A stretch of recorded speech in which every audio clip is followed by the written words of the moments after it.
So, your uncle, what's wrong with him? He's possessed. As in the devil? Something like that. He says a dark man is following him, watching him at all times.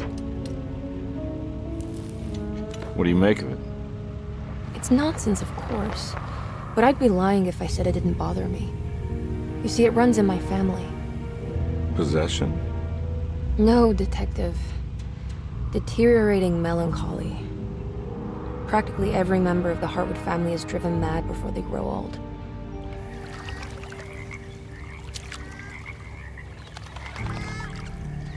But Jeremy didn't kill himself. Is that why he's at Derceto? Despite being convinced that he is truly possessed, he decided to put his last chips on Dr. Gray and his psychoanalysis, figuring he might stumble upon some cure.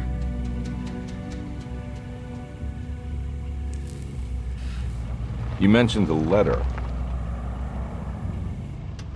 I received a disturbing letter from Jeremy accusing the staff and all the other patients of being involved in some cult. And now they are also out to get him. Could it be real? Or is it all just in his head? It's a story he tells himself, Mr. Carnby. Anything to avoid the truth. Which is? That we're all terribly insignificant. That people mean so very little to one another. That there is no one out to get Jeremy Hartwood because he isn't worth getting. Here we are.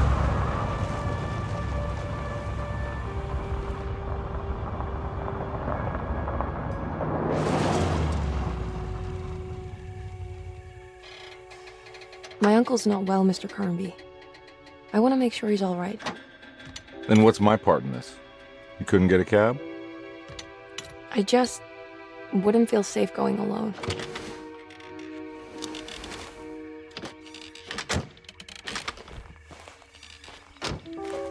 Did you bring a gun? Yeah. You think it'll actually come to that? No.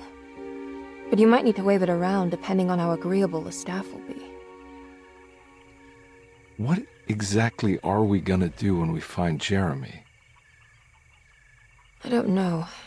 Let's just find him first.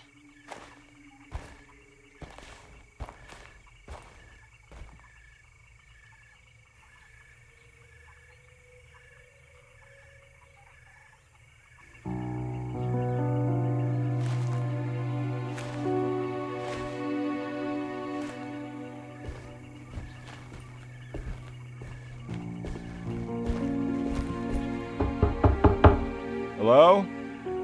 It's so quiet. Where is everyone? This is a big place. Maybe they're on the other side of the house. Stay here. I'll have a look.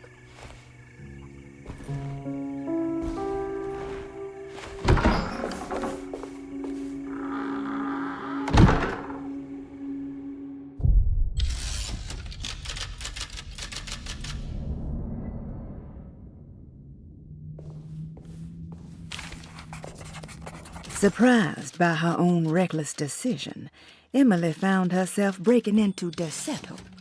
She mulled over how to present her story in case she got caught, but couldn't think of anything that sounded convincing. She wasn't much of a fast talker. Best to find a way to open the front door and let Detective Carnby inside so he can handle the situation.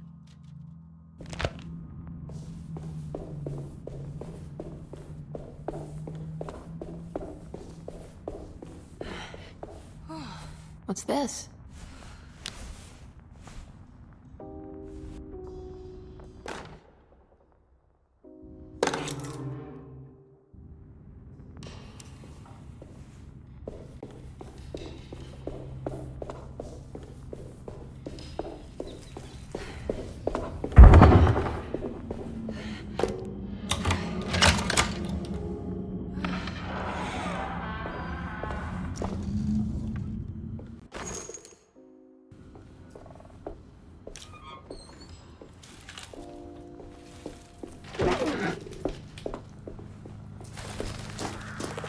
I don't think I'll be able to get in there.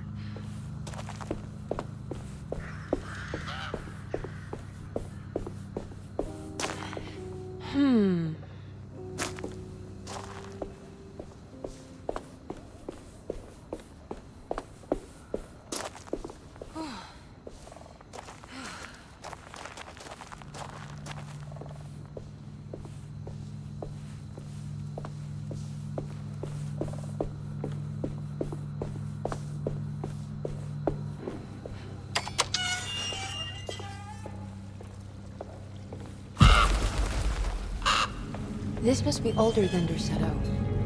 They've built the house around it.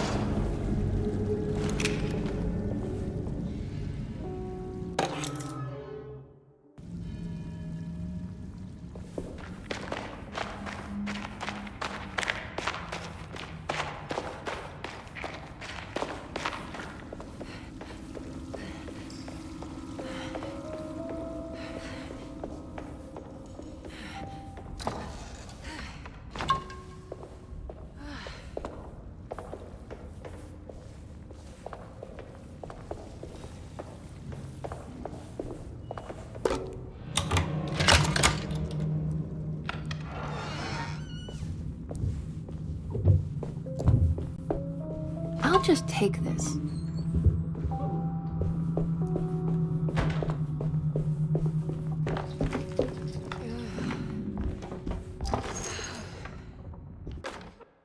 Every day your silence weighs a little heavier. It's been a difficult year for everyone, and many have lost all hope. I read in the papers about people suffering.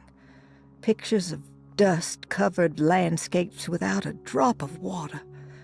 I wish I knew if you were still tending the earth or if you had turned your back against us.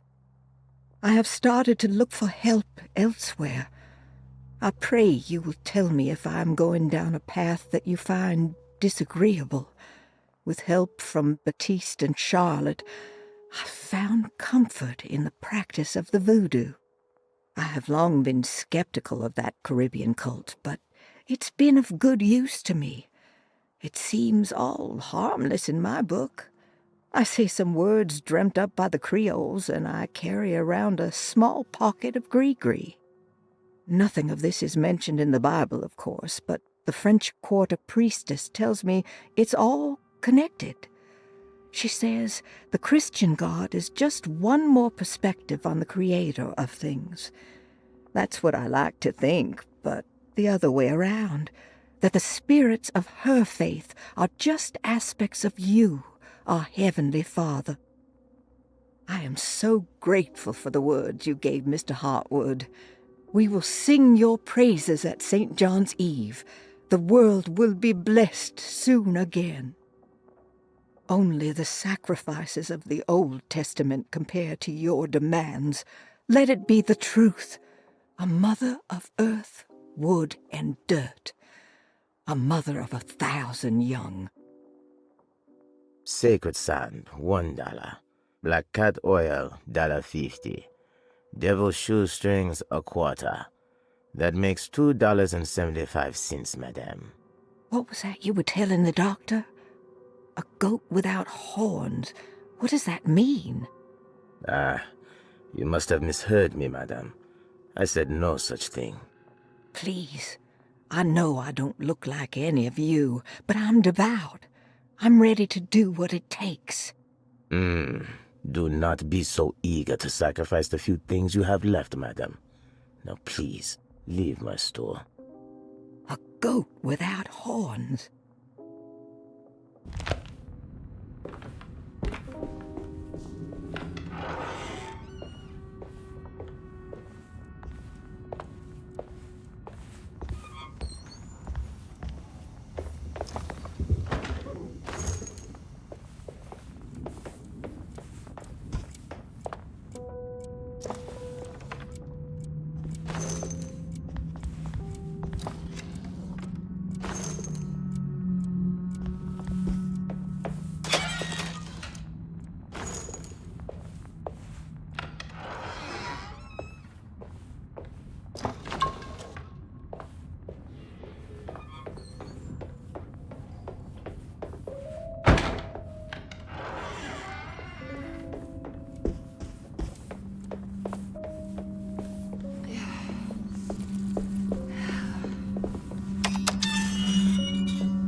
I need the key.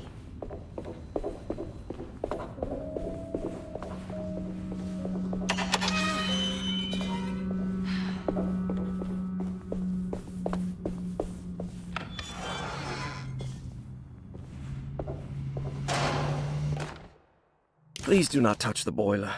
It is working after all. While the sabotage has caused a leak, only the decorative plate has been completely ruined. Let's wait for Mr. Chance to turn up and he can take a look at the leak. Mr. Waits. That doesn't look safe.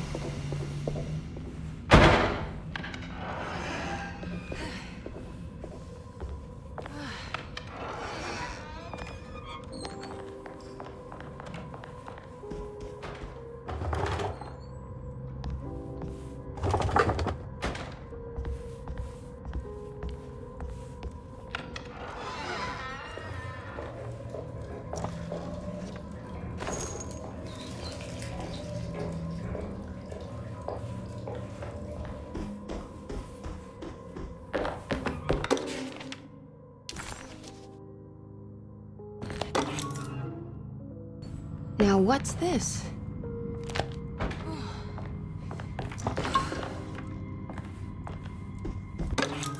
Sunday, June 22nd. I spent all day looking for Jeremy. I should have cared for the others, but I'm scared that he will do something irreversible. Cassandra is upset that I didn't give her the latest shipment of pain medication that Waits brought from the post office yesterday. I would have given it to her, but the company didn't send a new key this time around, so the box is just sitting there on my desk. They must have figured we had plenty of their gimmicky keys by now. I only remember seeing one lately. Grace was playing with it inside the grand parlor. Unless it turns up by itself, it will have to wait. I have to figure out where Jeremy is. I think Jack knew something. That dog of his found a strange rot permeating the house. She's showing us, he said. Like those blots and streaks of fetid rot was talking to him.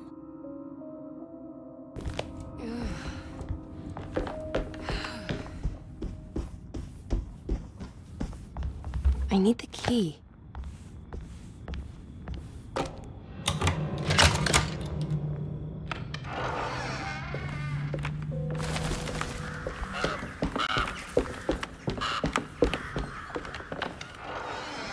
Whoa. I need the key.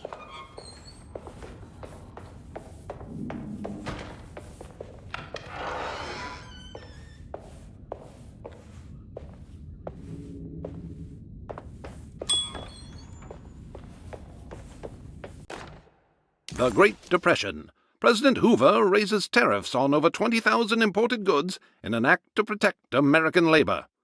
Following the collapse of the Wall Street stock market on October 24 last year, American industry has suffered greatly. Thousands of companies have gone bankrupt and left a large part of the American workforce unemployed. In an attempt to turn the tide, the Smoot-Hawley Tariff Act has been signed by President Herbert Hoover.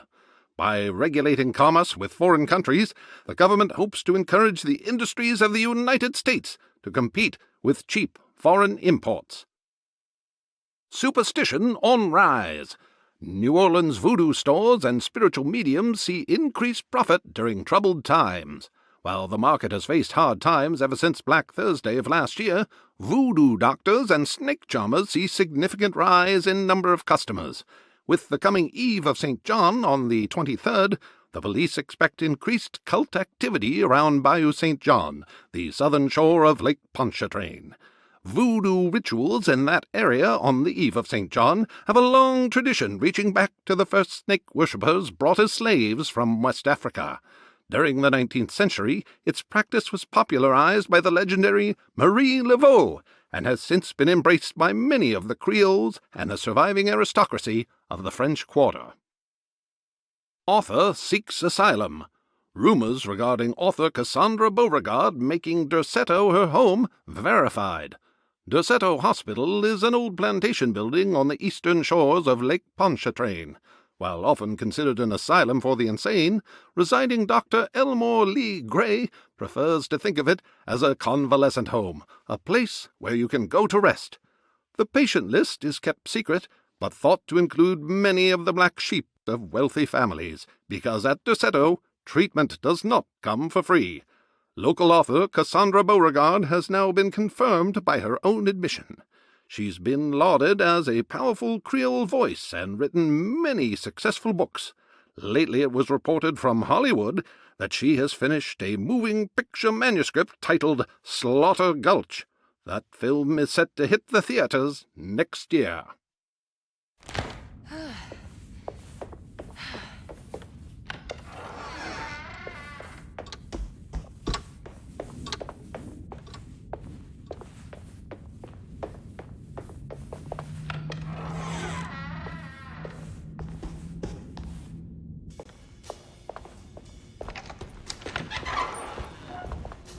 Wait, don't. Excuse me? Do you know where I can find Jeremy Hartwood? Of course not. McCarthy, what are you doing? I told you not to lose sight of the girl. Don't you worry, Mags. I'll find that little rascal. Who are you people? What are you doing here? I'm sorry about all this, but I'm looking for my uncle. His name is Jeremy Hartwood. What are you doing, child? You shouldn't be alone. Go find McCarthy. Who are you? Are you here for the Fay Dodo? Go upstairs now. My name is Emily Hartwood. I'm the niece of Jeremy Hartwood. This is Detective Carnby. The police? Why are you here? No, I'm a private investigator. Sorry to bother you. My client's worried about her uncle. He's a patient here at Derceto. If you don't mind, could you direct us where to find him? No, I can't. Jeremy has gone missing. If you leave your information, I will make sure to contact you. Wait, he ran away? No, he won't leave the house. He's around here somewhere, and both of our orderlies are looking for him. That's unacceptable. Where's Dr. Gray? I want to speak with him immediately. Fine, I'll ask him. Wait here and don't touch anything.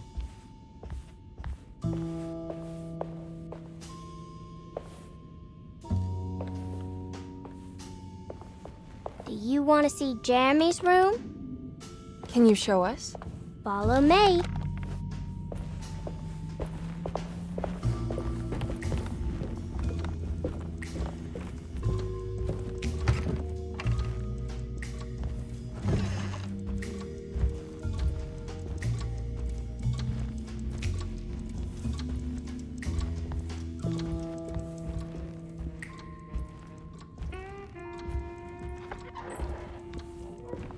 Thank you.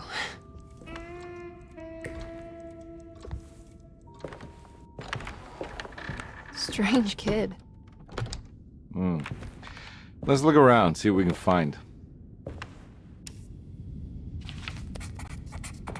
Jeremy had gone missing.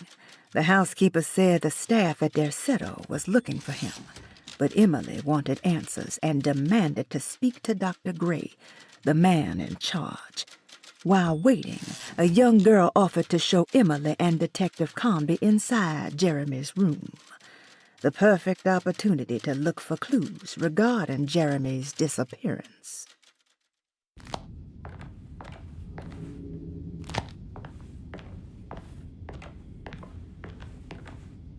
What kind of stuff are we looking for? I've never been part of an investigation before. Letters, diaries, receipts, all sorts of notes.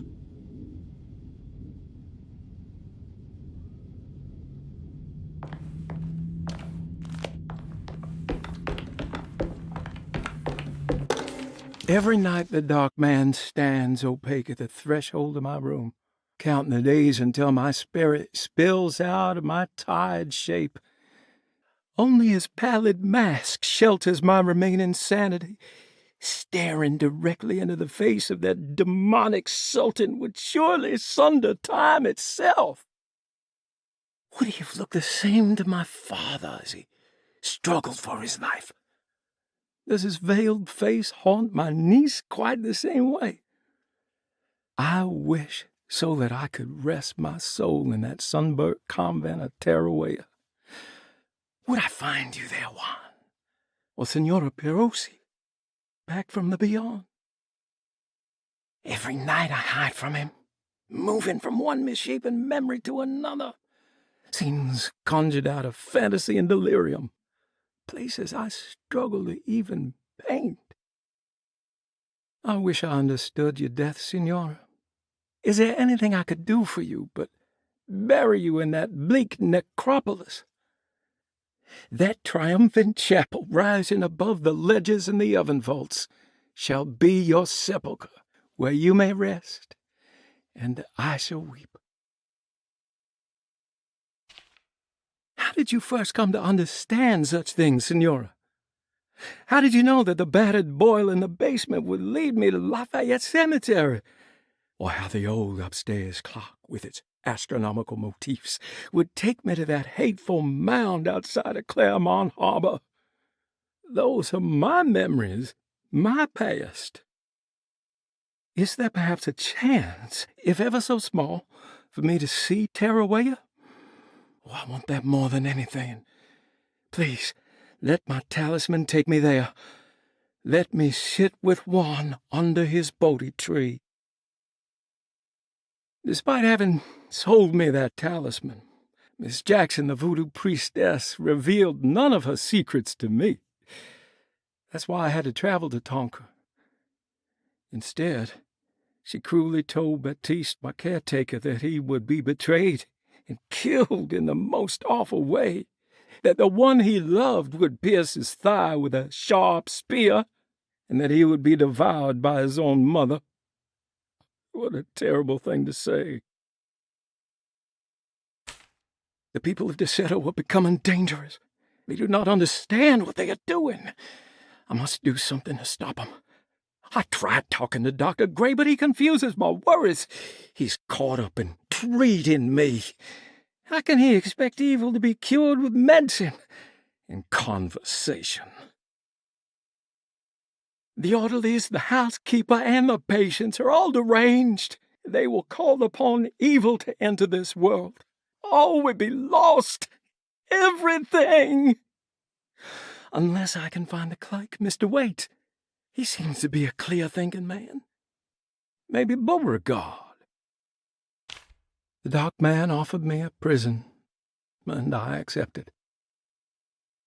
I signed that miscarried contract and entered the dark pact. Everyone is safe, except for me.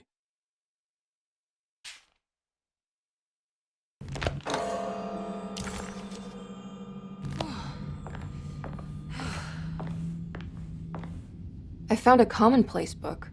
What's that? A notebook with all kinds of stuff in it. Do you know a place called Tarawaya? Never heard of it. Is it close? I've no idea. Just seems like it was a place Jeremy wanted to visit. Good to know.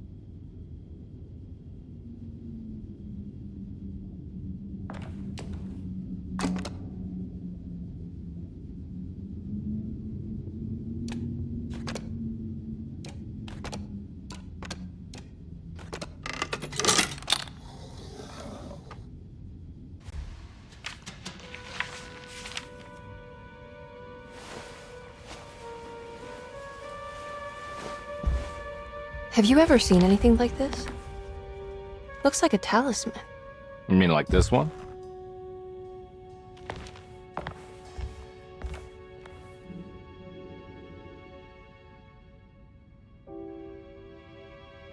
Can you find me a knife to cut the canvas?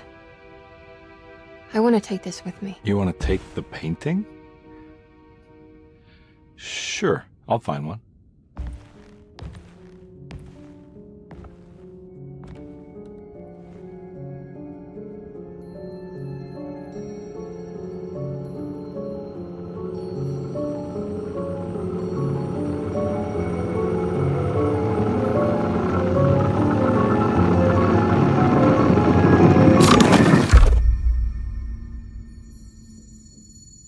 I found this tube as well. Should keep it safe for you.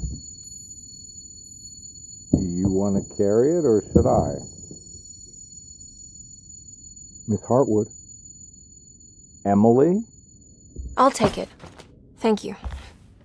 We're done here, right? I'm not sure. I don't know how to do any of this. Listen, I think we should talk to Dr. Gray. He must know something about what's going on around here. Okay. Let's do that.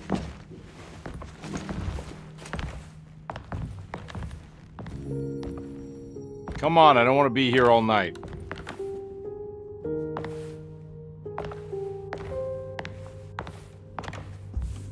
Detective Carnby? Where did...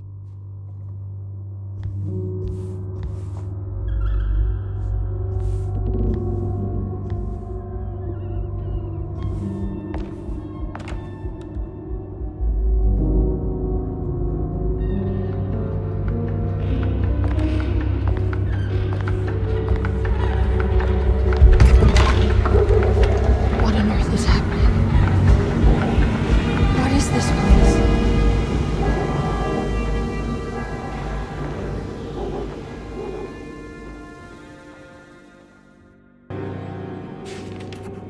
Emily had never seen the French Quarter quite like this, dark and alien. The only possible refuge she could see from Jeremy's balcony was a bit of light coming from a corner store.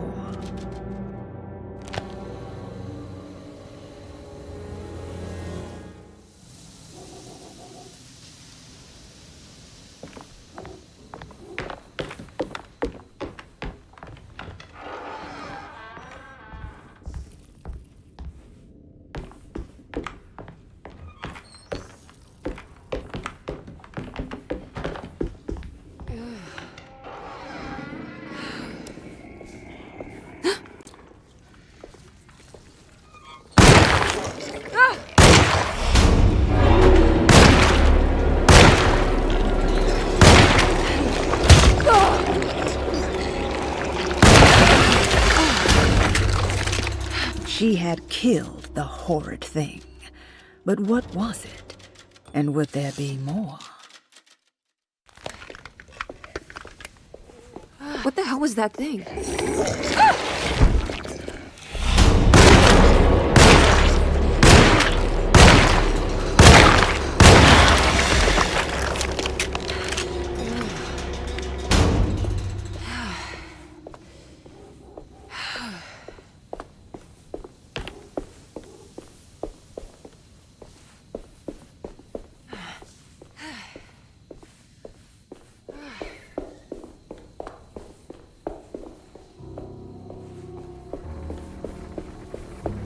I can't go that way.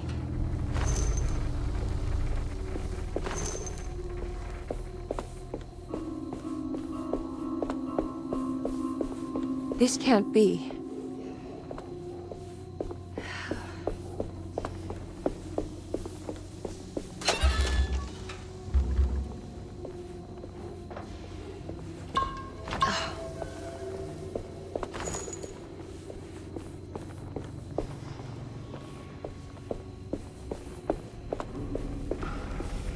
I can't go that way.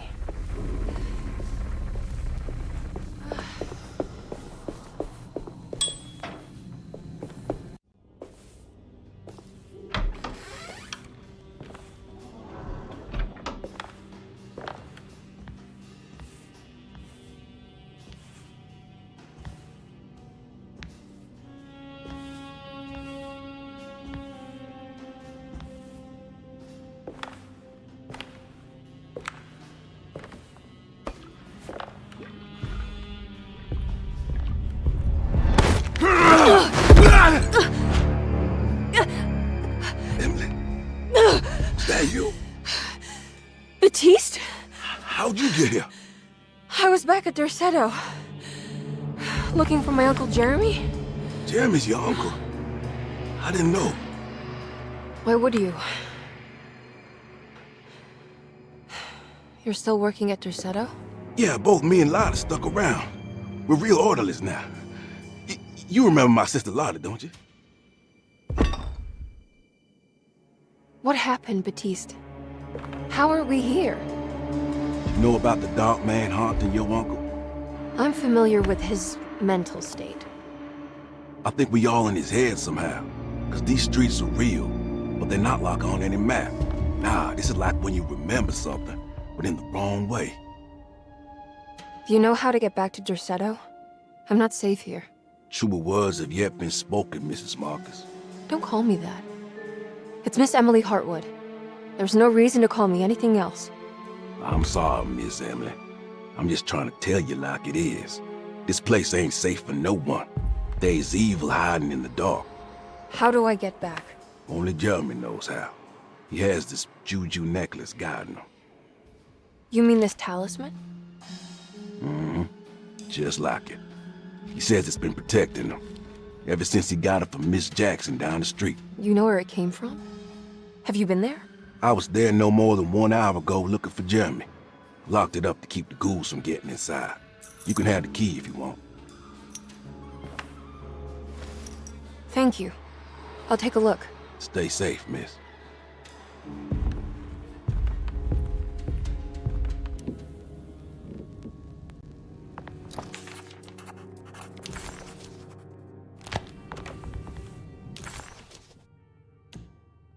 Emily couldn't understand where she was, but it felt like a waking dream. Baptiste, who she vaguely remembered from her past, claimed to work as an orderly at Derceto. He was also looking for Jeremy, and seemed to imply that he was chasing him through Jeremy's own mind. Maybe this wasn't Emily's dream, but Jeremy's, and she was trapped inside somehow. Baptiste suspected that Jeremy was in some control due to a talisman that he had been given by a Miss Jackson, a name Emily recalled to be one of the many voodoo witch doctors in the French Quarter. In hope to find a way back to Derceto, Emily set out to find Miss Jackson's place.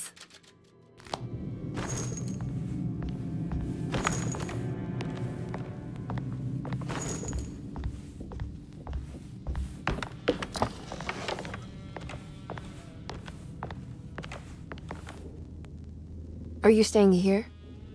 For a while. Want to see if Jeremy shows up.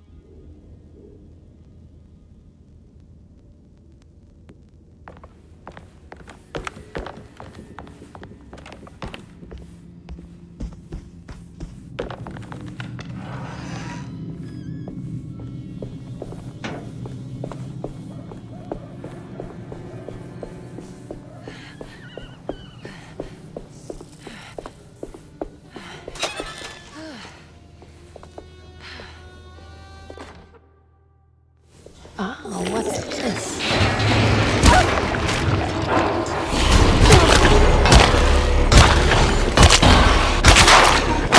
My weapon broke!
I can't go that way.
This must be Miss Jackson's place.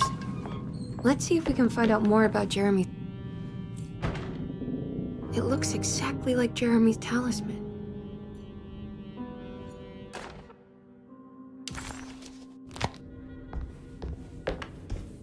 I think it's meant to hold the talisman.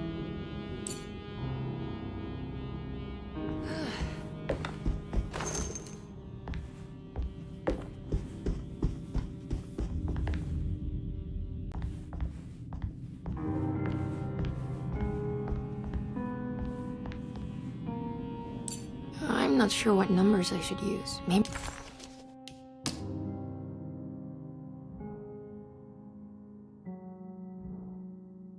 There's something in Jeremy's notes.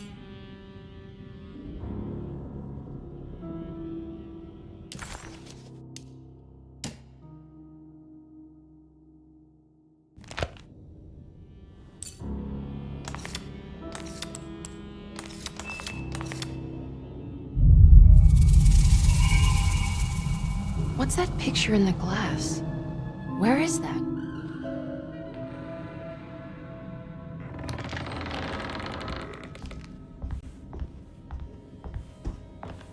Good to see you again, Miss Hartwood.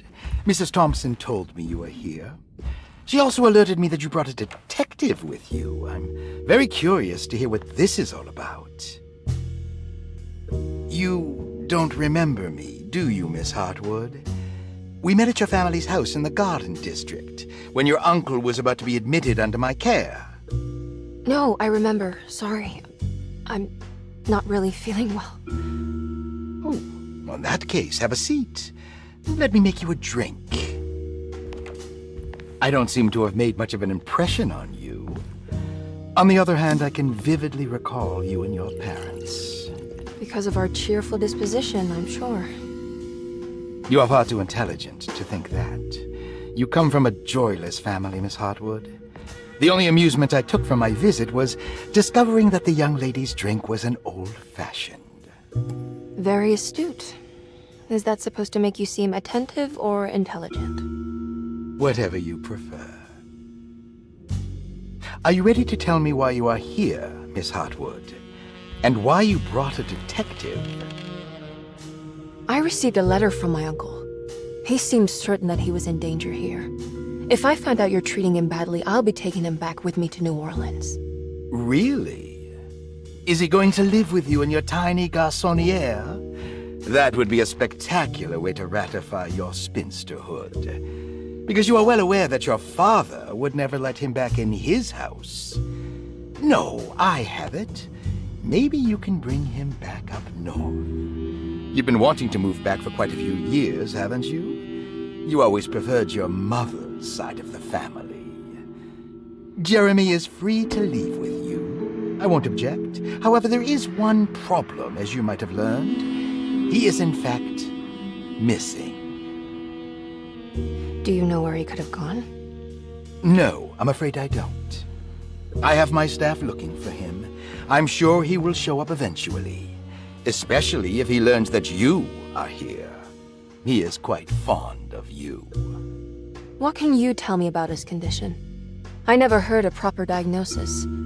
What is your medical opinion of him? Well, let me think. He is an anxious man, depressed, even. He suffers from a perceived lack of order in his inner and outer life. He constantly complains about events not presenting themselves according to their divine nature.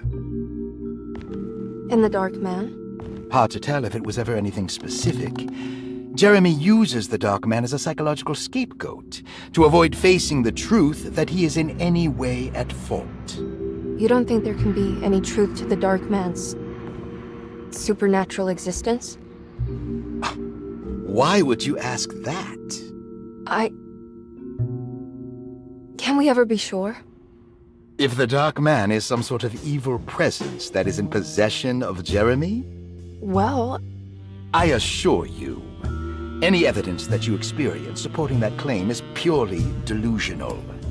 Don't get caught up in mass hysteria, Miss Hartwood. You wouldn't want to take your uncle's place in this hospital, would you? I'll be leaving now, Doctor. I need to keep looking for my uncle. Do so, Miss Hartwood. I'll let you know if he shows up.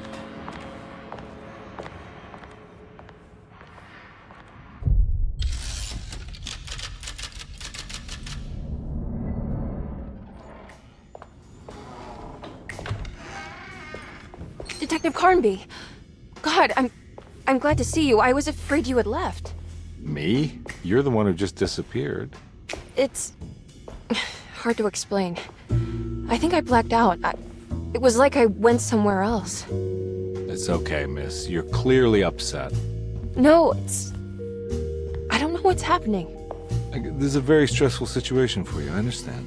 Ugh, no, you don't understand. Just take a deep breath. Why don't you sit down, smoke some of the Perique? If you want, I could even drive you back to New Orleans. I just want to have a talk with Dr. Gray first. I want to stay. I found a talisman just like the one in the painting. I think I might be able to figure out where Tarawea is, where Jeremy wanted to go. That's great. Just stay out of trouble, okay? Let me handle the investigation. I'm not crazy, Detective. Not yet. Okay, catch you later.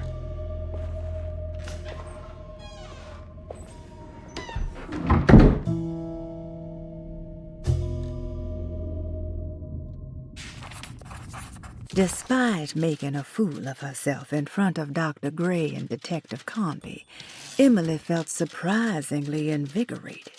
She felt absolutely sure that it was her manipulation of the talisman that had brought her back to Derceto. Jeremy mentioned 2 items in his commonplace book that somehow connected him to 2 more dreams, or whatever they should be called.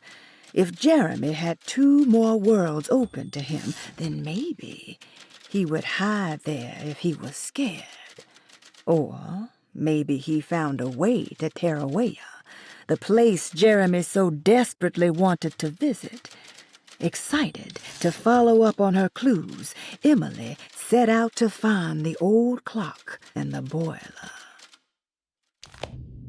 If a talisman like this can open up doors between the French Quarter and Derceto, then maybe Jeremy is hiding in some strange other world, like Tarawea, the place he mentioned in the book. No matter where he is, it's clear that my search won't be limited to Derceto. Paul, you're right about the plates on the boiler and the clock.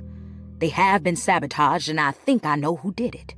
They have something to do with Jeremy's episodes and how he seems to disappear at night. Right now, it's important that you keep an eye out for any of the pieces. I want to find out if I can repair the plates. Let me know if you find any of them. Lottie. Tell Lottie to take a look at the well in the kitchen garden.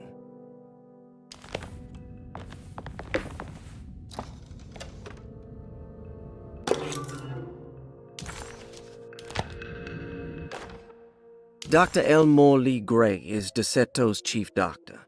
Accounting and all administrative work is handled by me, Paul Waits. Magdalena Thompson, or Mags, is responsible for the household. Jean-Baptiste and Charlotte Tabois are responsible for keeping the guests' medical regimens in check. Finally, Jack Chance is our gardener, who can occasionally be seen in the conservatory, but is for the most part busy outside. There are currently 6 guests at Derceto. Malcolm McCarthy and Ruth Tallant reside on the 1st floor. Jeremy Hartwood, Elisabetta Perosi, Grace Saunders, and of course Cassandra Beauregard live on the 2nd floor.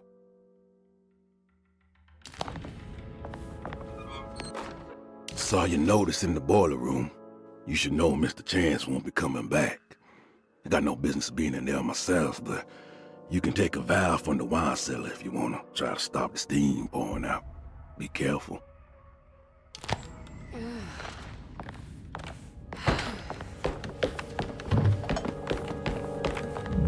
Looks sturdy. Doubt I'll be opening this.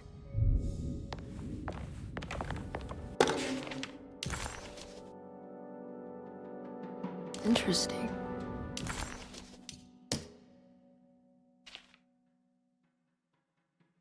Cassandra Beauregard, the beloved author.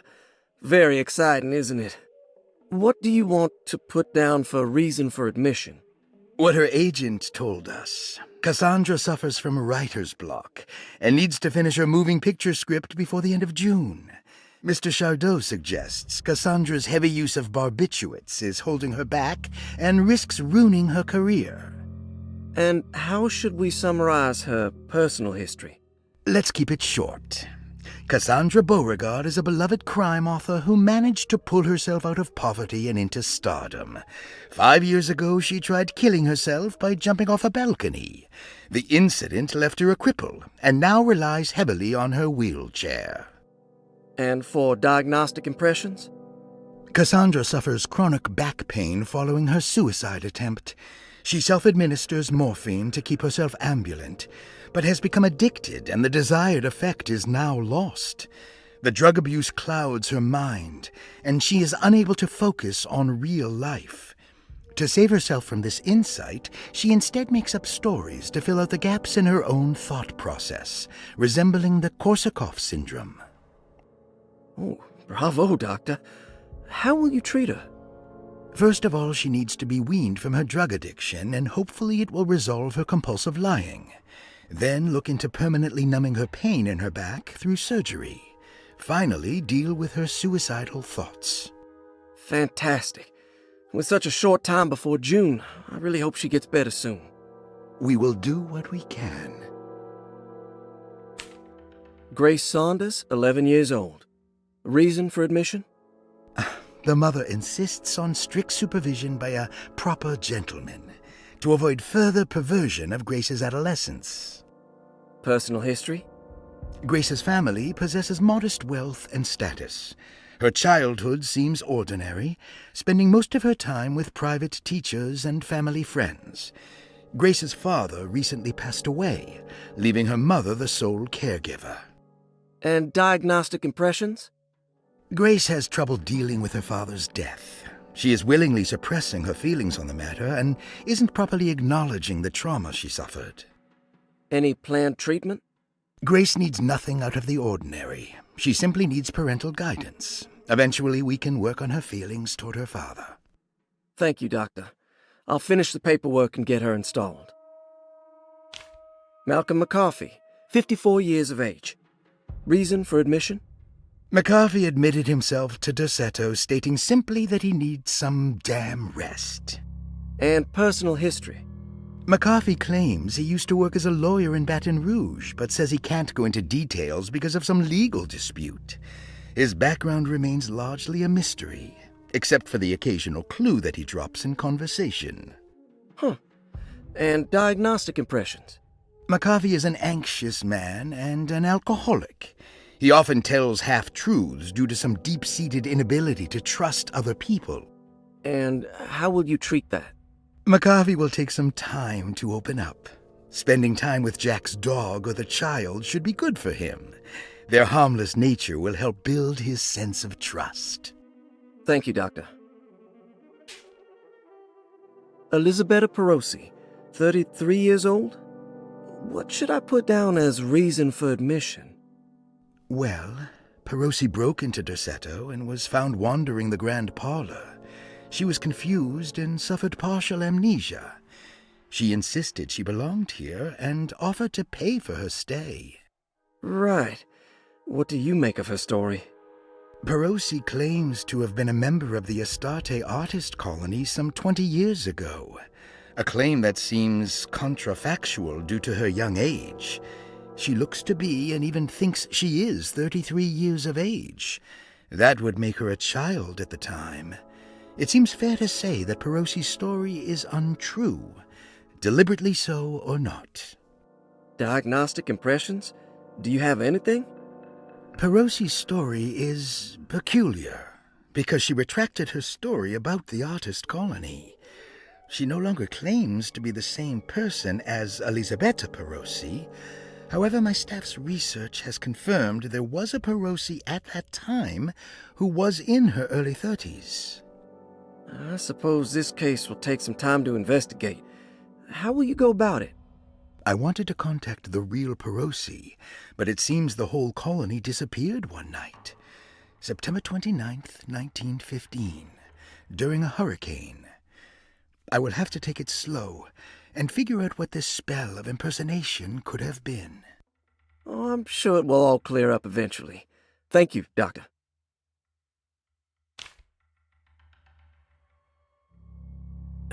Ruth Talon, 29 years of age.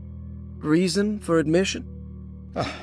Ruth's father wishes that his daughter be removed from New Orleans nightlife for the foreseeable future. He fears that her overly free spirit is tarnishing the family's reputation. Sounds simple enough. Personal history? Ruth comes from considerable wealth. Her family owns several hotels and restaurants. Unlike the rest of the family, her sense of adventure has taken her around the world, including France during the Great War as a photojournalist. The last decade, she has provoked many rumors of being a debauched flapper, bordering on nymphomania. And diagnostic impressions? Despite her father's frivolous reasons for her to be admitted, Ruth does seem to provide an interesting case. She is refreshingly open and doesn't shy away from talking about her life during the war or her continuous celebration after returning to the States. She is admittedly a sexual deviant and feels no remorse. And her treatment plan? Simply staying at Derceto should do wonders for Ruth. If not, at least for her family's reputation. Ruth doesn't need to change, but with therapy I might be able to share with her some sympathy towards her family. I doubt she will settle down and become as dull as the rest of them, but at least she might try to be more discreet in the future. All the patient files except for Jeremy's.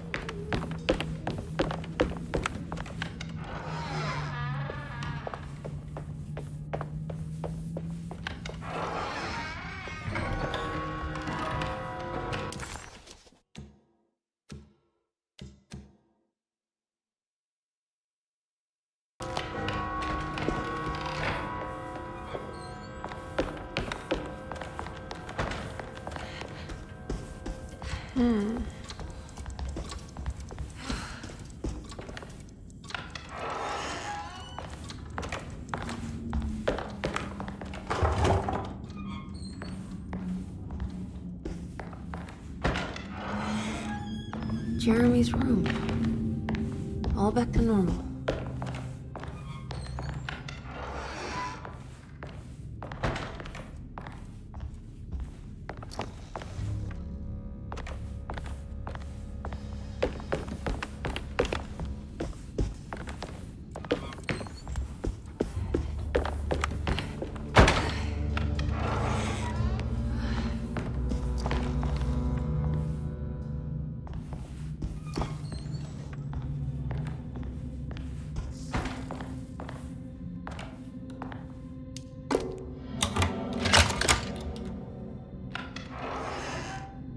What a strange but beautiful room. I did it! I crossed the thresholds to my intended destination without a focusing device. My talisman now knows these roads, and I have no need for the plates. I can find my way to Lafayette as easy as I find my own room. I visited the grave of my father and seen the oven waiting for me. Thank you for opening these doors. I now must summon my courage and go back to that hateful mound outside the oil rig. I hope you'll be feeling better when I return. Jeremy. Are these zodiac signs?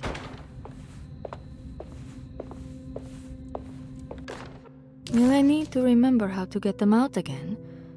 They are locked up for good reason. I am sure she is still able to whisper the answer in the ears of the wrong people. But not...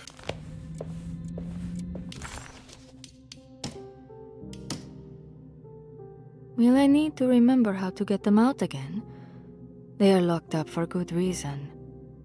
I am sure she is still able to whisper the answer in the ears of the wrong people. But not for long. I will see her burned soon enough. That black goat will be sacrificed to put an end to it all. Then it will all be over. No more Derceto, and sadly, no Astarte. Los good.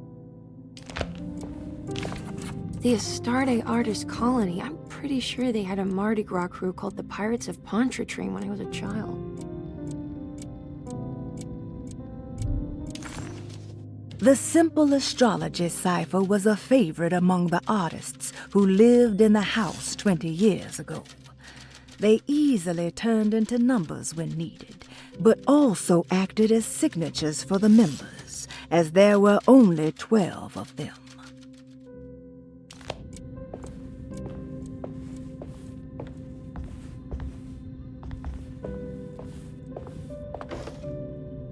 There's some aggressive-looking rot on these paintings.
Here we go.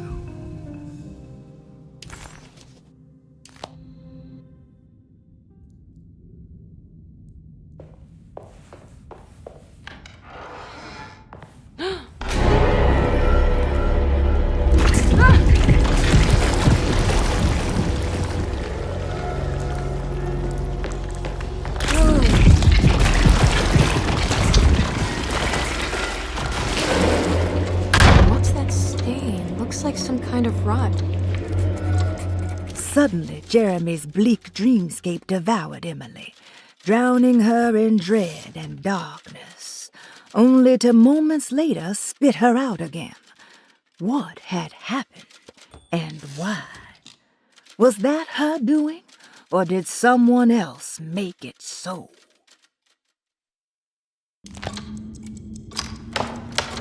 Everything's back to normal. This looks like the thing that held the talisman in the French Quarter, but it's broken and missing some pieces. The old clock was an intricate machine with eccentric astronomic motifs, but nothing appeared particularly unusual to Emily. But then she discovered a large decorative plate that reminded her of Miss Jackson's ritual bench, where she had configured the talisman to open the door back to Derceto. The clock's plate had unfortunately been sabotaged, but if she could piece the plate back together, she figured she would be able to repeat the procedure and maybe open up to another world. I need the key.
Good evening, Miss Hartwood.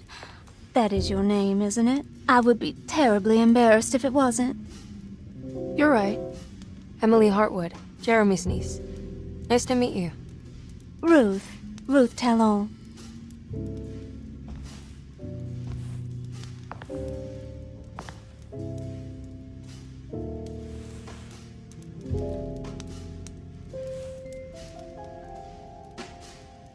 Is that Perique you're smoking? How terribly quaint. Maybe so, but I like it.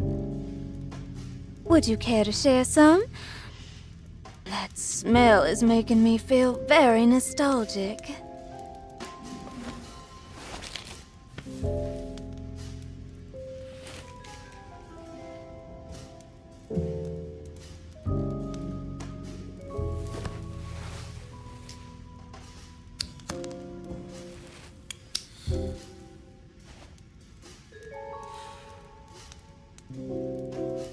Is it all that you hope for? I enjoy your light mockery, Miss Hartwood. I can tell we would make great friends. How flattering. Too bad you're locked up in this place.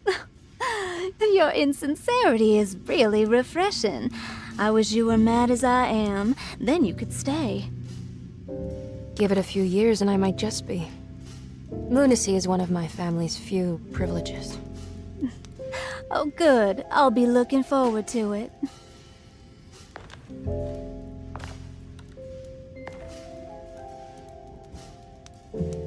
You don't know anything about what happened to Jeremy, do you? Everyone here is really strange, and it's hard to know what to make of anything you hear.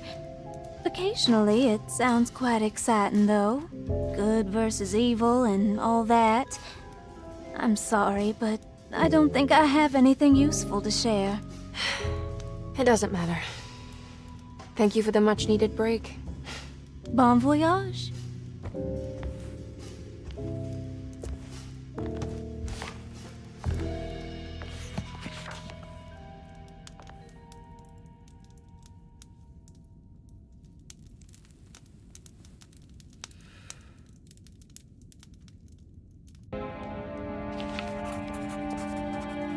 Emily felt surprised by how much she enjoyed the company of Ruth. There was something familiar and friendly about her, like they were old friends that simply forgot about each other.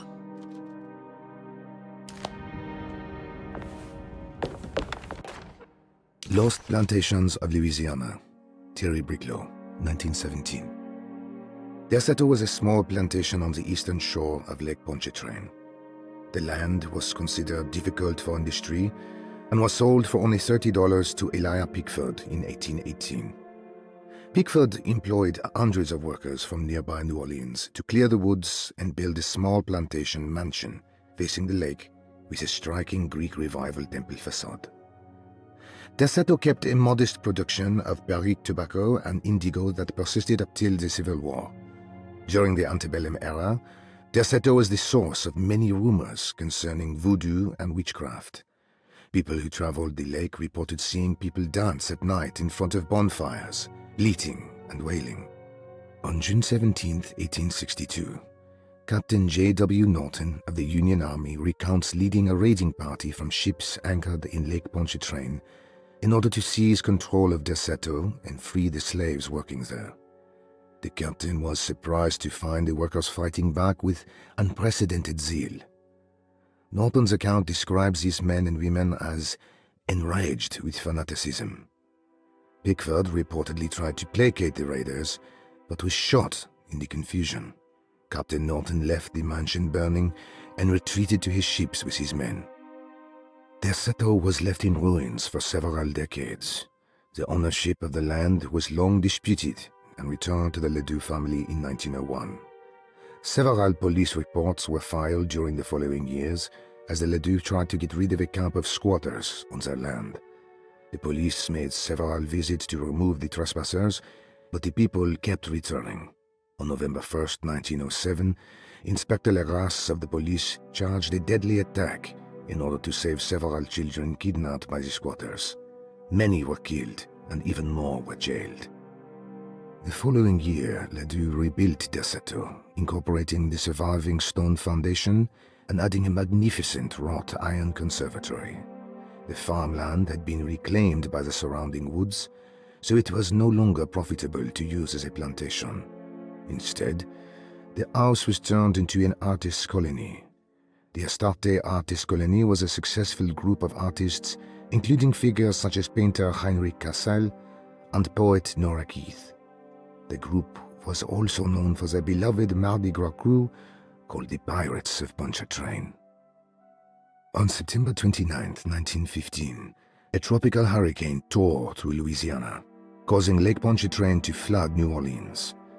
Due to the remote location of Derceto, it took almost 2 weeks for outsiders to learn that the artist's colony was abandoned. The 12 residing artists had all vanished without a trace. The empty mansion of Derceto still stands on the shore of Lake Pontchartrain, with much of its temple facade intact. The Ledoux family currently has no intention of repairing the house.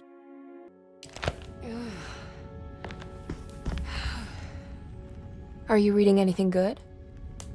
A Brightness from Afar by Lord Boleskine? It's actually not bad.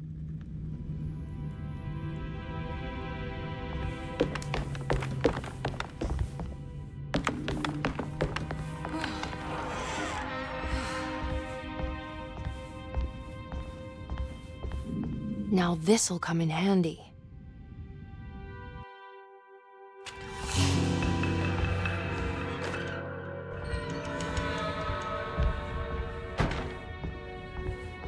It's wet shut.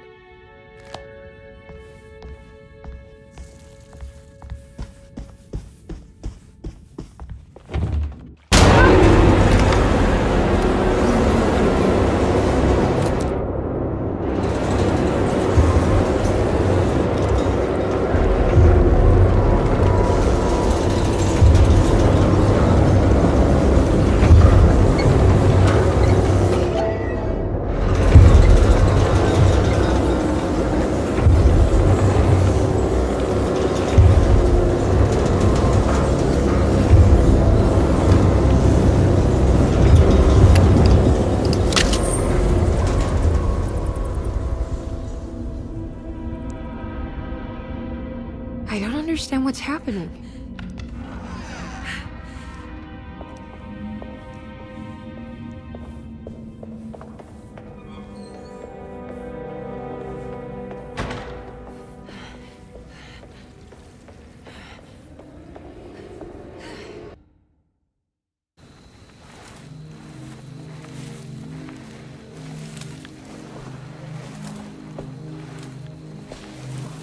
Iawe saki nantet mwen, memprami saki nantet mwen, men le anjeni man yo beshena. What are you doing sneaking around? You almost scared me to death. I'm sorry. I didn't mean to disturb your ritual. I wouldn't have guessed voodoo was in practice at a place like this. The doctor may be all about science, but I know these roots have power. You know what's going on here? I have a feeling Derceto is cursed. There are several players with stakes in this game. Derceto isn't cursed or blessed. It's a battleground. And it would all be a lot better if you could get your uncle out sooner than later. That's all I'm trying to do. I wish you the best of luck, Miss Hartwood. I really mean that. Now, if you'll excuse me, I need to look after my gumbo.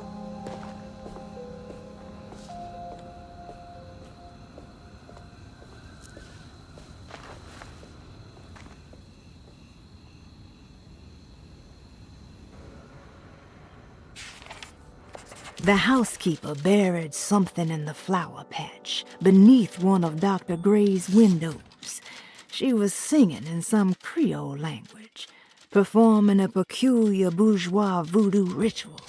Certainly not an unfamiliar sight in the French Quarter, but voodoo had never felt this bitter to Emily.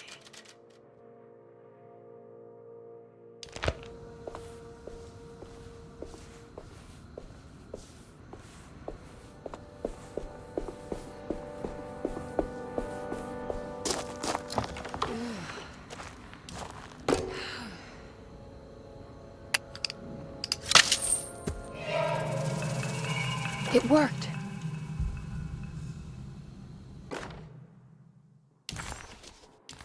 What's this?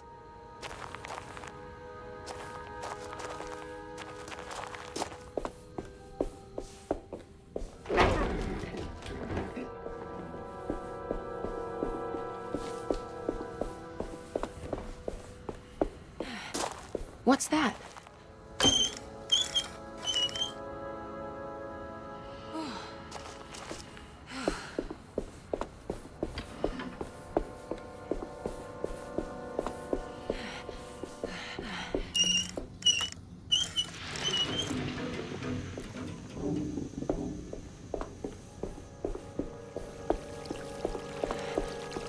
There we go.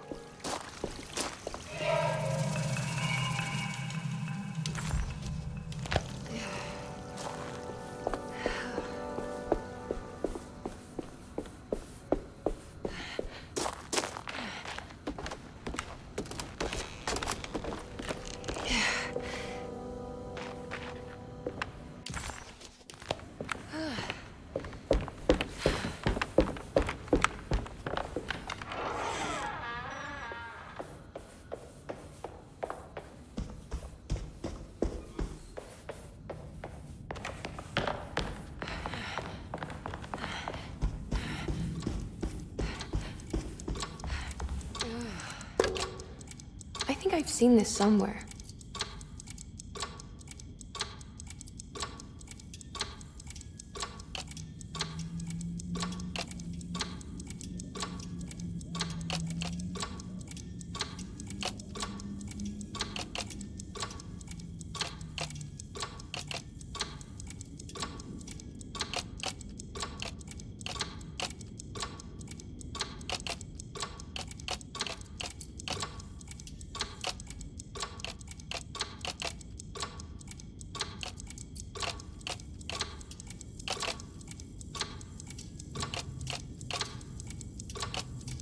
There was something in the commonplace book about this.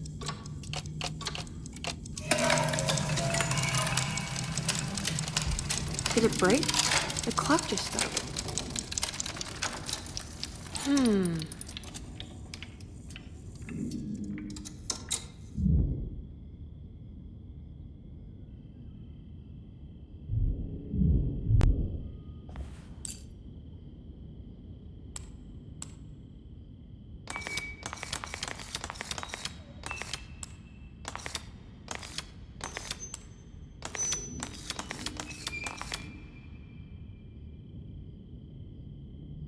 It's showing me something. That's just the hallway outside Jeremy's room, isn't it?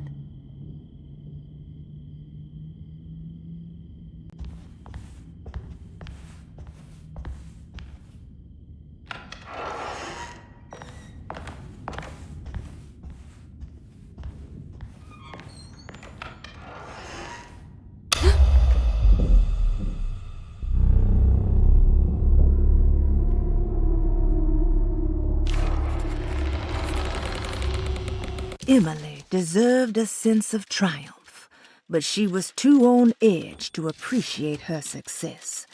There was no reasonable explanation why the talisman let her open up this other world. Was this really happening? Or was this somehow all in her mind? There was no time to question her own sanity. She had to find Jeremy. If he was here, she thought, would she find Jeremy in the hateful mound?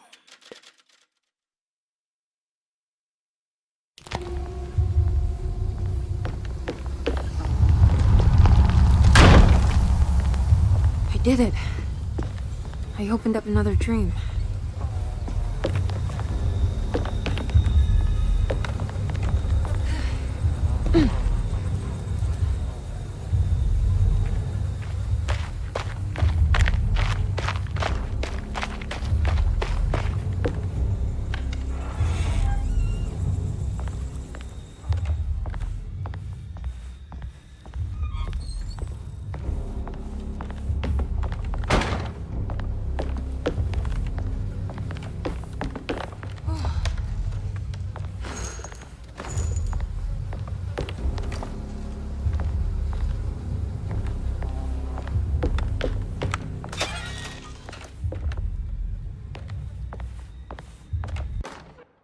May 1923.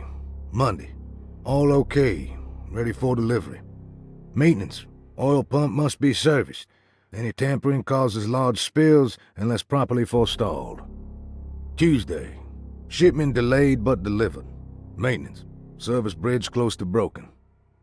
Wednesday.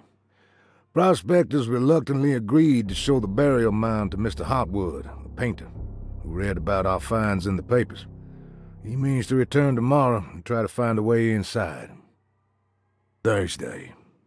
Mr. Hartwood's efforts delayed. The workers seemed nervous about his presence. Hartwood promised not to return to the compound. Instead, he has taken up an offer by l'officier, the riverboat captain, who means to pilot him to the site tomorrow morning. Hopefully that's the end, and work can resume. Maintenance. Bridge from the oil tower to the bayou has collapsed. Sabotage suspected. This is the devil that guides us now. Huh.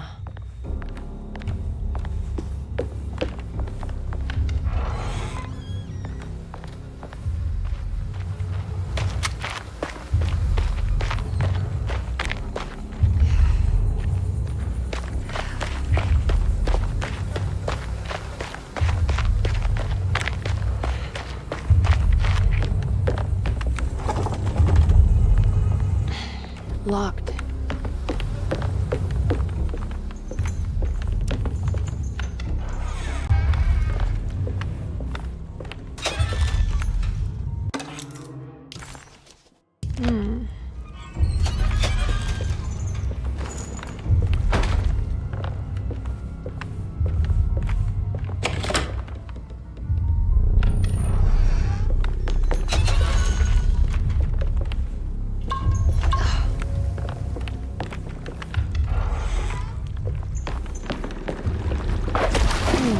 Something missing.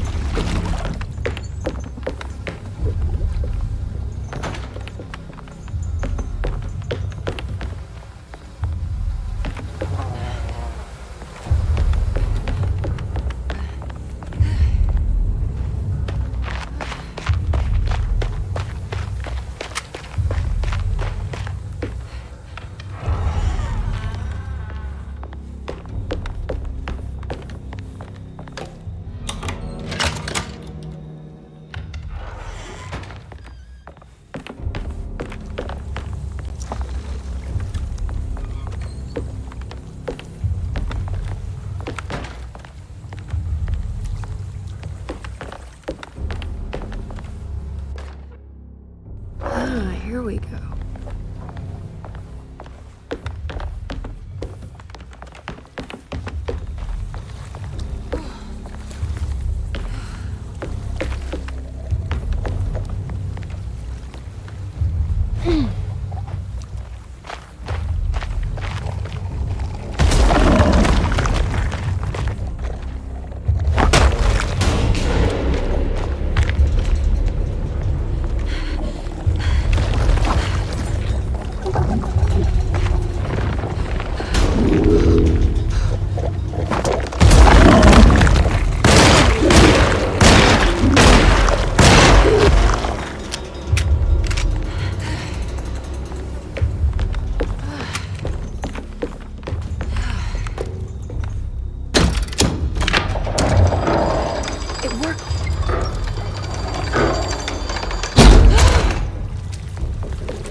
Now what?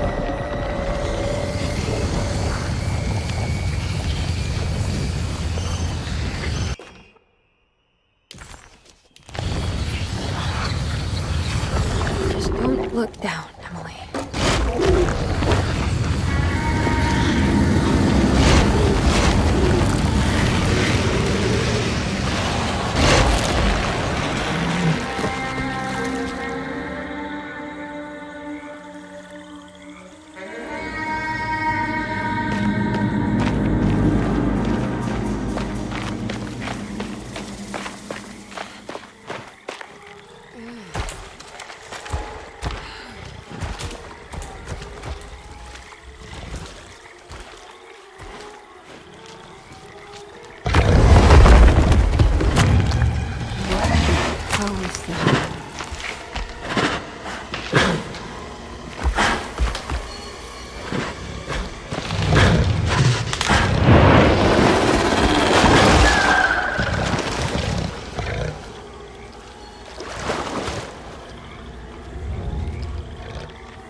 Hateful mound Jeremy mentioned in his book.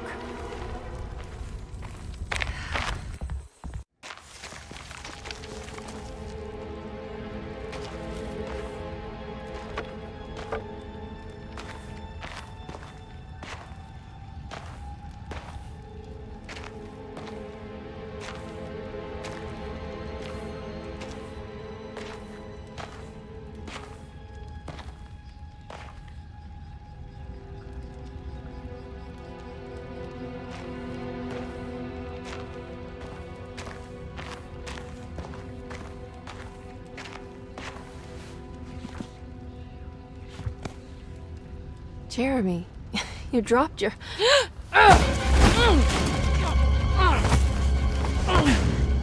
Mrs. Marcus? Get off of me! What are you doing here? Trying to find my uncle.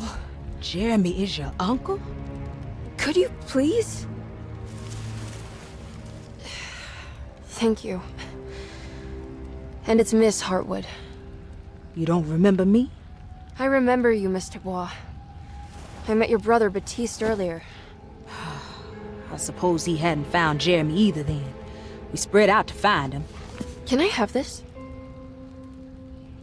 I'm trying to get to Tarawea. Fine, believe the rest. I just want Jeremy to come looking. We have to leave before it comes inside. What? Where? Come quick!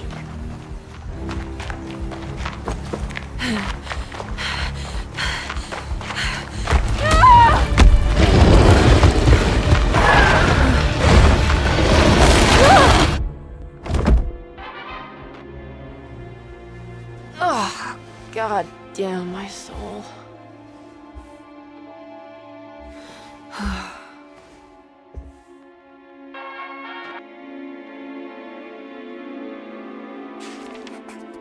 I'm back at Derceto. The dream of the grave under the cheniere suddenly vanished, and Emily found herself back at Derceto. Instead of Jeremy, she found Lottie, who, just like her brother Baptiste, reminded her of John, who died so bravely in the war. She pushed her painful memories out of her mind and returned to her investigation. She still needed to figure out what to do with the boiler.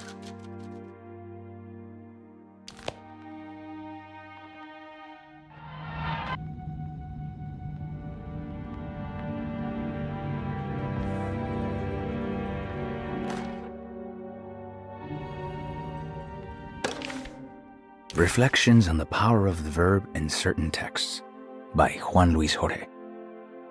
To act is in itself divine. Even the slightest movement of our hand is evidence of our soul in motion. Yet our free will is so easily overwhelmed by the dullness of everyday life.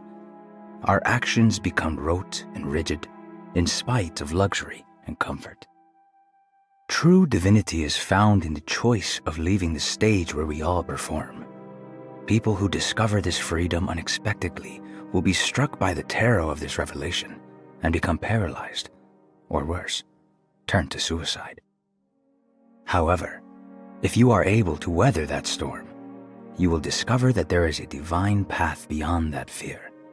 There is a chance to dismount your destiny and make something new. Something that hasn't been planned for or predestined. There is difficulty in explaining this type of acting as it transcends our everyday choices. This isn't some banal decision choosing one career over the other, or even who I should marry. Leaving the stage, no matter how, isn't a matter of course correction. It's a rejection of the story that the creator is telling.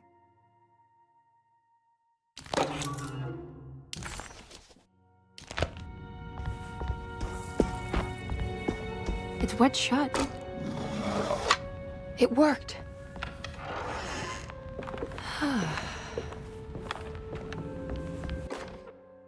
The Barlow lens. Instructions. To double the magnification of your telescope, simply fit this Barlow lens to your instrument. Then operate the fine tuners to adjust the distance between your lenses. This is easily done while looking through your eyepiece. Simply search for a position where your picture is clear and appears flat. When correctly tuned, your telescope should present a clear picture with magnificent magnification.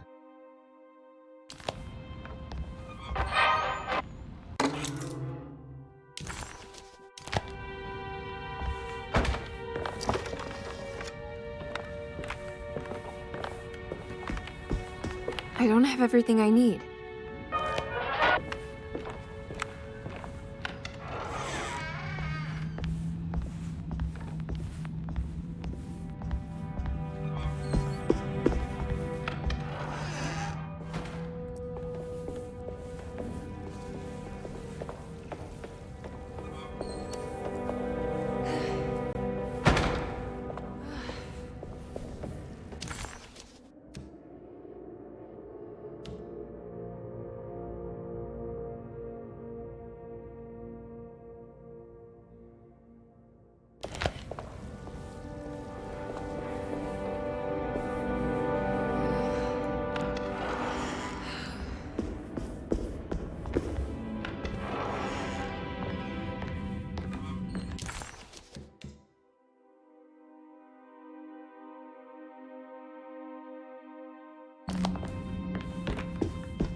It's blocked.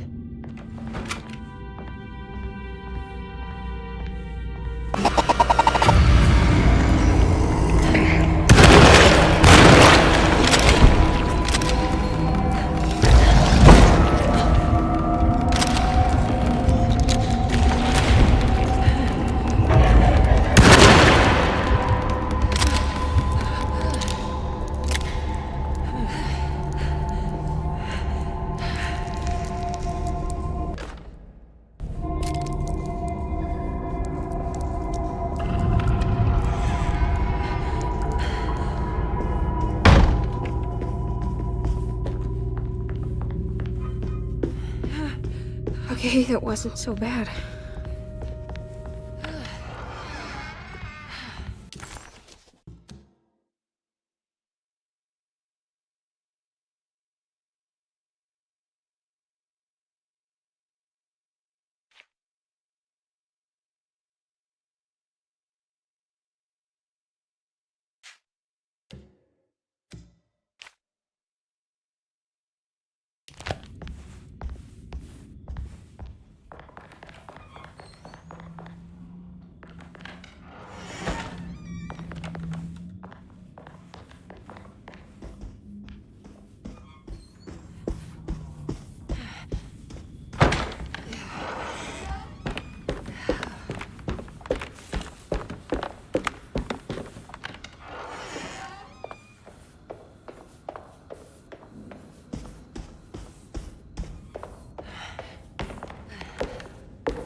Come on, Grace. I'm too tired for games.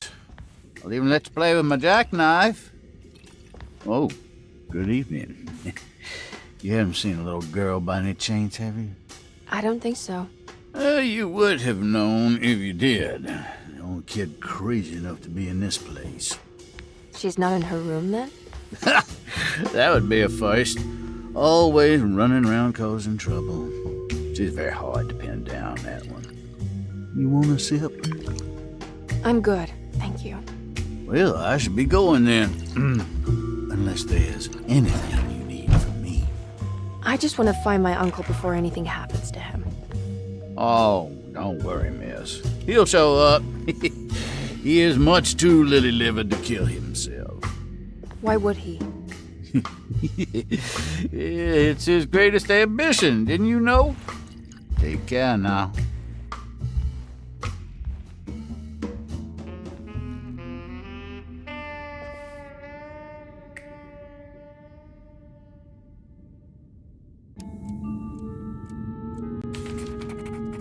McCarthy moseyed off to continue his search for the little girl. Emily had meant to ask why he was looking for her, but decided against it, fearing that it would just prolong an already awkward scene.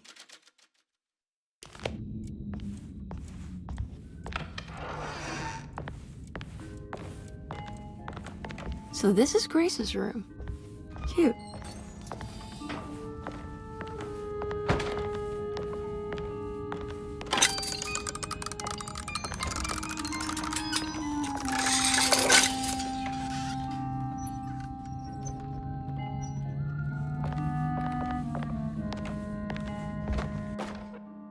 Don't you worry, Grace. Go play your game, bleat and bellow with the others. I won't be jealous. There will be more masquerades. However, I would love it if you would finish my mask for the feast. With love, Ruth.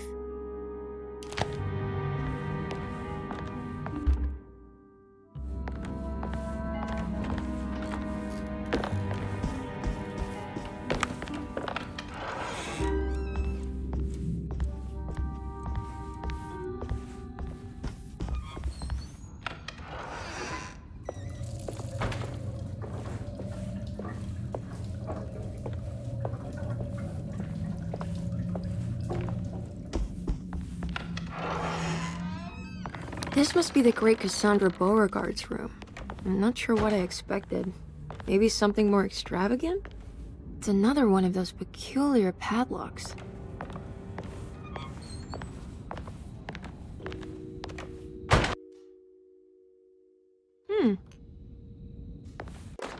Miss Beauregard, I picked up your medicine at the post office today. As you understand, it needs to be administered by the orderlies for your safety. I've put the box in Lottie's room for now, and I'm sure she will find you as soon as possible. Mr. Waits. There's more of that aggressive rot on the bottles. I wonder what that means. I'm not sure I have everything I need. If I find the full set of bottles, then maybe I can make something out of the strange markings.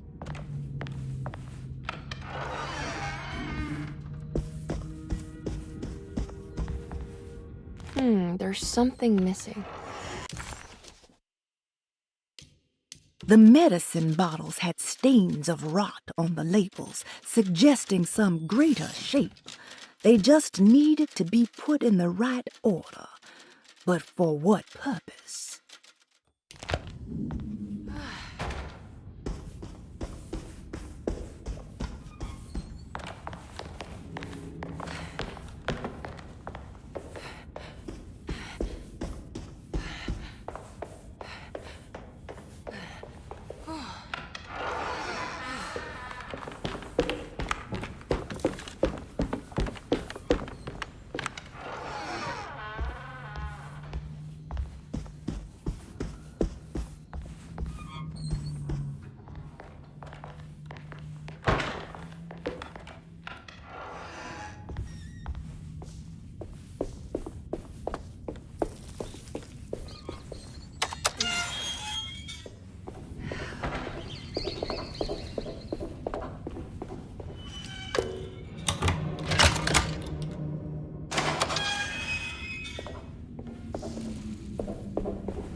I guess this works too?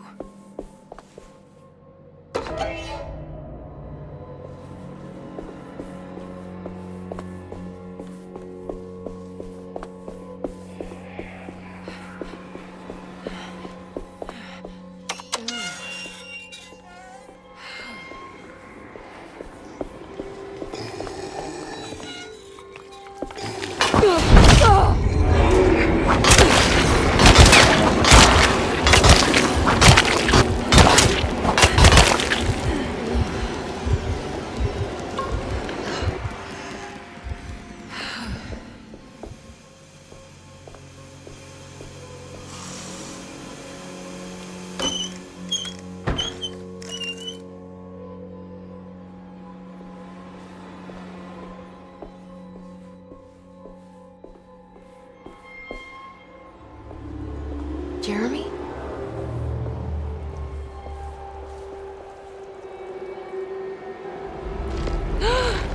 What the hell is that?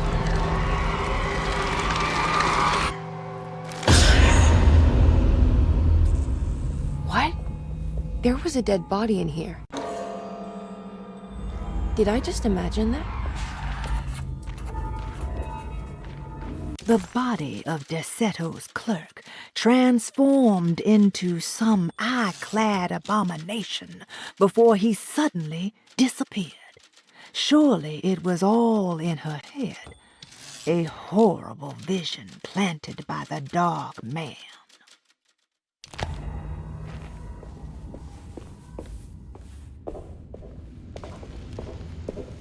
What's that stain? Looks like some kind of rot. It's another one of those plates for the telescope. It's also broken and missing some pieces.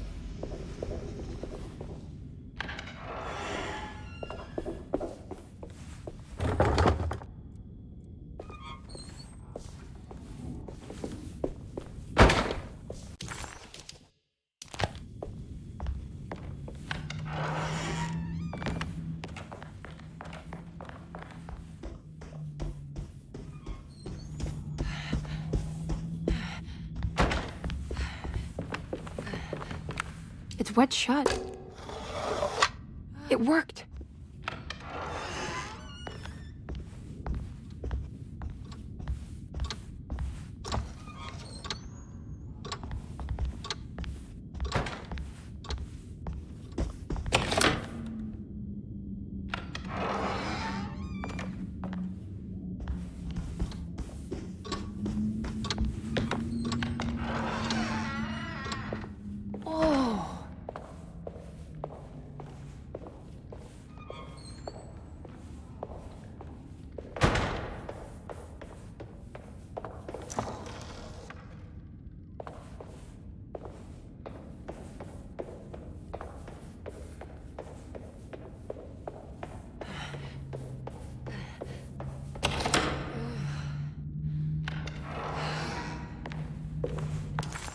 The boy...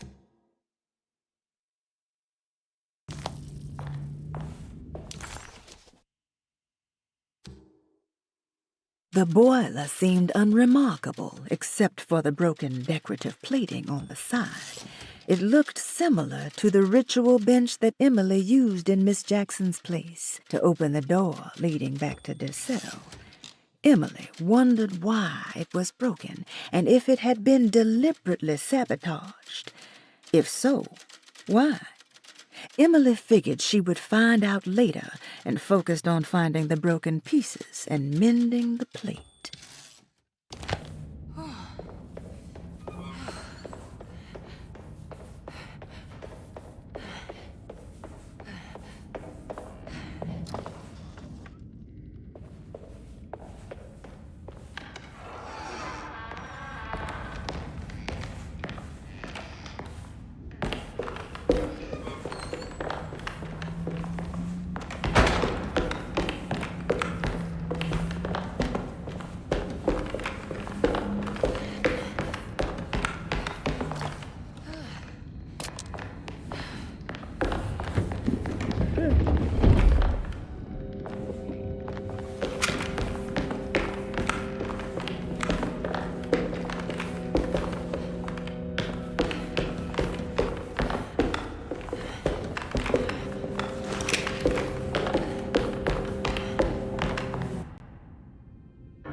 Do you teach piano as well? Huh? You're a governess. Did you teach those clawing Casino kids how to play the piano? How do you know about that? Just because grown-ups don't notice children doesn't mean we don't notice you. Yes. I taught them some piano. Are you any good at it? Not good enough to play a broken one. It fell from the attic. Brought half the ceiling down. It was Jeremy's fault, wasn't it? Nobody knows what happened, but you're not wrong.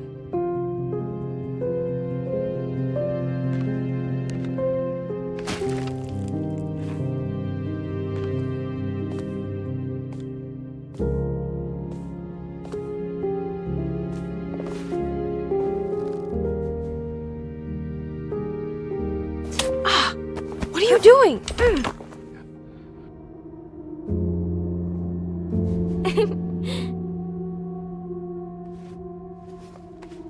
I'm gonna go now. See you around.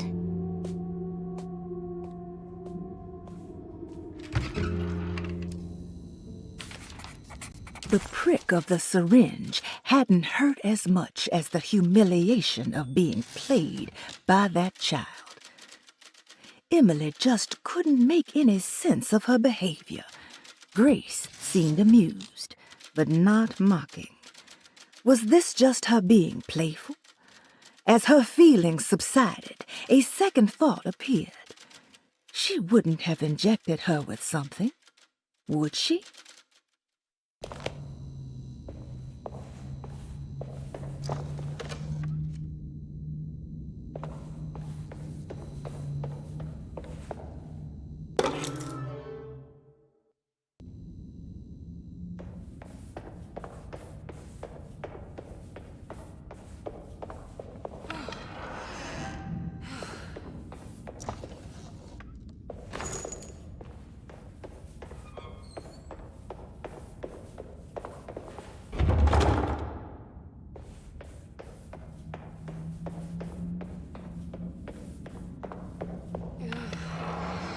Ugh. There's more of that unsettling rot. On the commonplace of evil, there lies virtue and stark irreverence, careless thoughts of luminous indifference. But blame not the beast we once were, which science so often wished to refer. Not the wicked full of sin, it is you who stand and grin. All our good intentions aside, whereupon we build our pride. Sunless solitude, follow not this corrupting light. Prophets of confidence always crashes out of sight. Hear me, for we all bear this mark. Thus we must remain alone in the dark.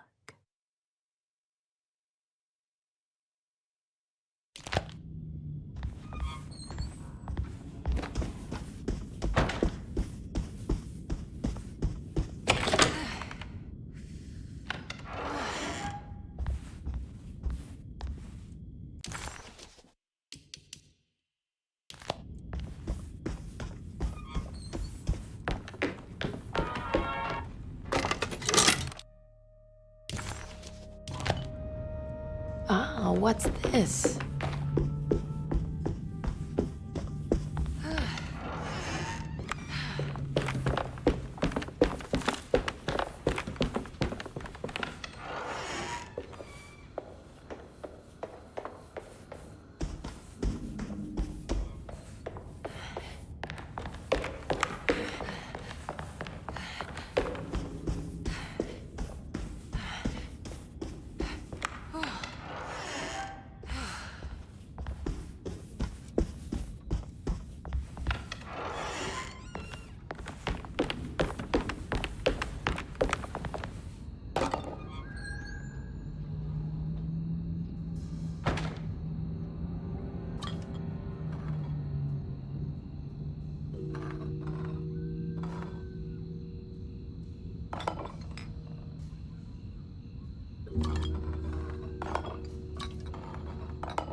The rot made the shape of a snake. Is it telling me something? Maybe it has to do with the numbers on the bottles.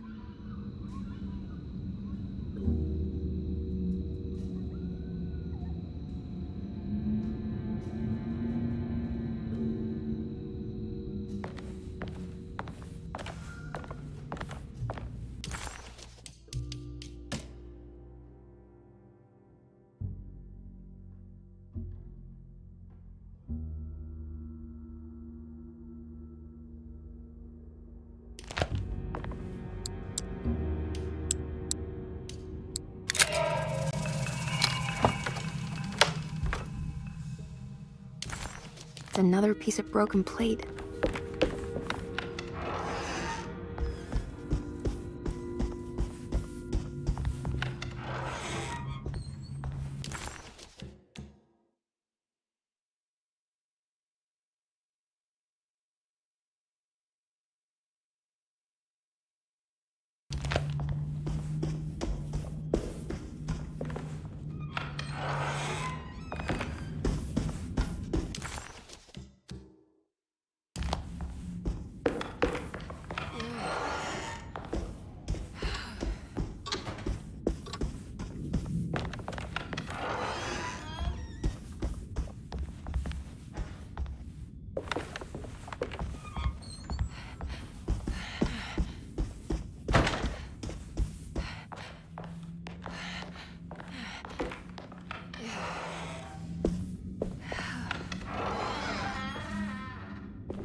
You know, Mr. Waits, I saw a piece of the plate that Liza broke. I think she's been hiding them. She's not very good at it. She just chucked it into the little room with all the tools behind the boiler. I left it there. I didn't want to embarrass her by picking it up while she was looking. We went upstairs instead and played backgammon. I let her win, because she's so unhappy. The piece looked like the one on display in Cassandra's room. You know about that one already, right? Or is your eyesight really that fuzzy? I hope you don't feel bad about your glasses. You only look stupid when you squint. Maybe if you had more eyes, you would see these things. I wish you had all the eyes you needed. Your best and favorite guest, Grace.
The talisman is showing another room. Something is open.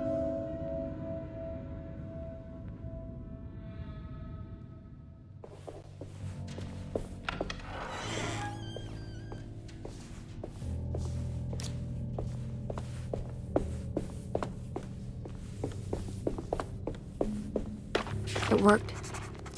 I'm in another one of Jeremy's dreams.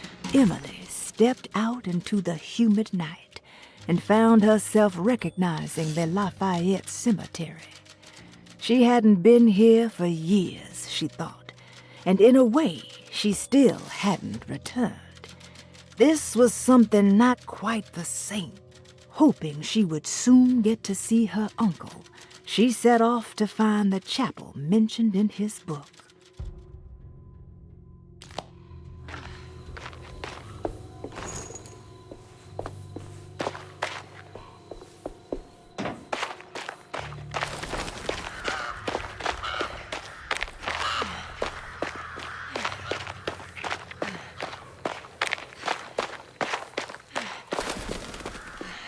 It's been a while since I visited the family tomb.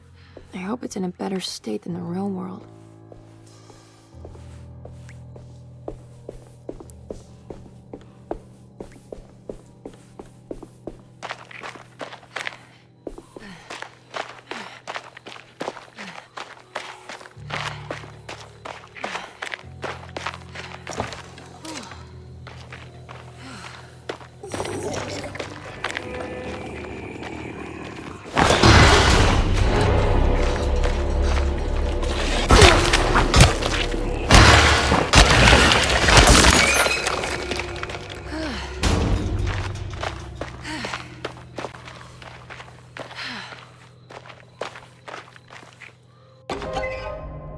This?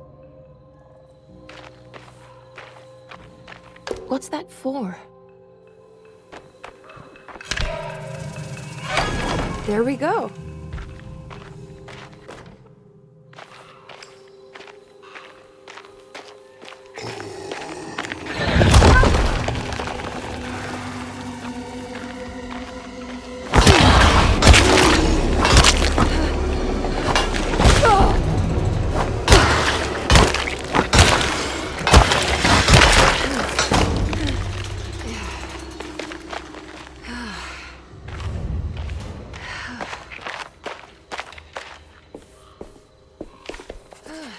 It was the chapel where Jeremy had promised to mourn the mysterious Perosi.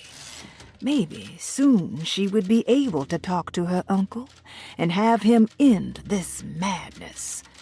She just needed to find a way inside the chapel.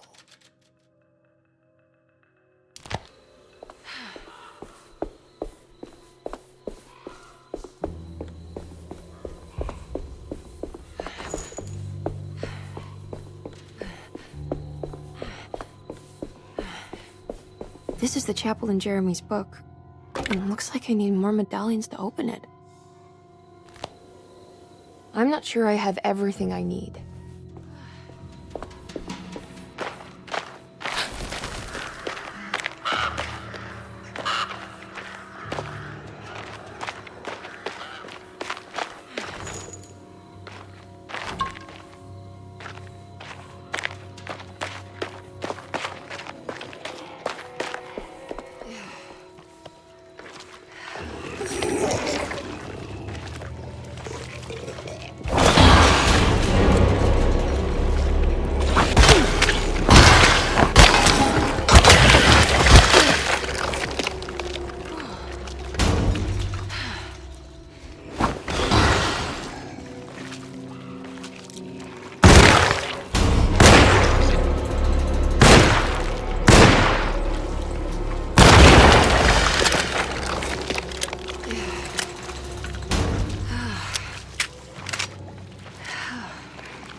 Yeah. Yeah.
There we go.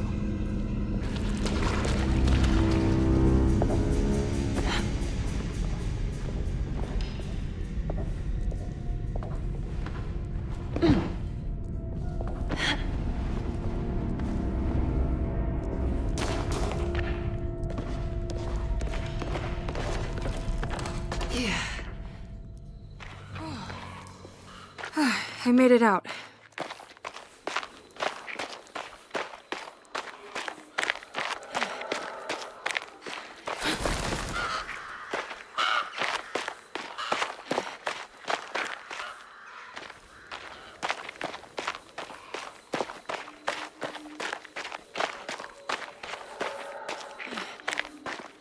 Oh, God.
Emily, is that you? Jeremy. What are you doing here? Well, you sounded so miserable in your letter. I've come to take you away from here. I can't believe I made such a foolish mistake. All I wanted was for you to stay away. What do you mean? I bargained with the Dark Man. A pact to keep New Orleans safe with my own life as tribute. The Dark Man isn't real, Jeremy. There is nothing he can do to hurt you. How do you think any of this is happening? How do you still not trust my words? Fine. Then let me help. Don't be foolish. He will bury you next to me in his sunken temple for an eternity. I don't care. I'll find a way. I have my own talisman, and I know about Tarawea. Oh, wait, don't speak.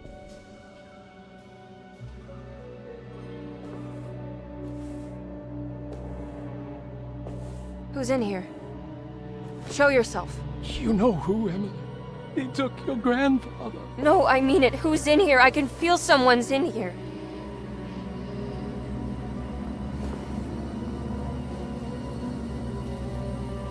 Emily!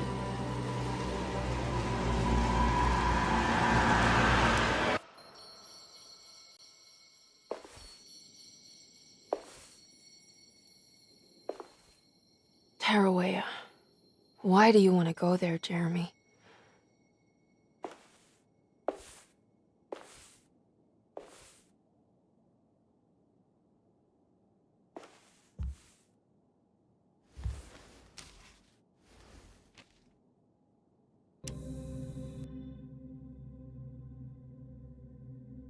I've seen so many strange occurrences lately. Memories explode into existence and then burn out like tired glass bulb filaments.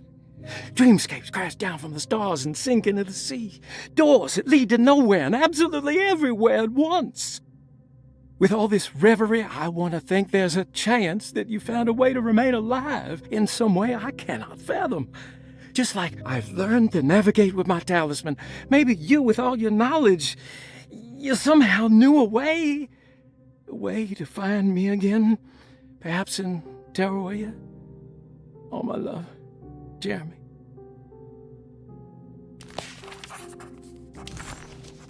I need to find out more about Jeremy's pact with the Dark Man. He meant to go to Tarawea. Maybe there is something there that would help.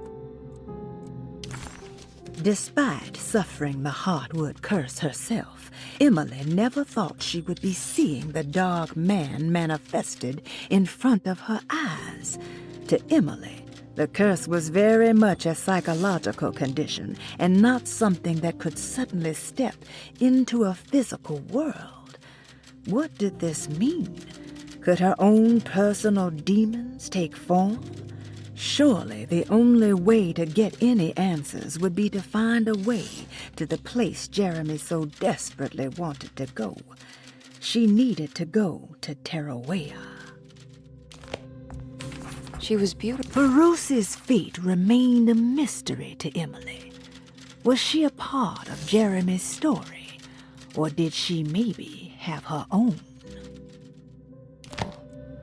I wonder what happened to her.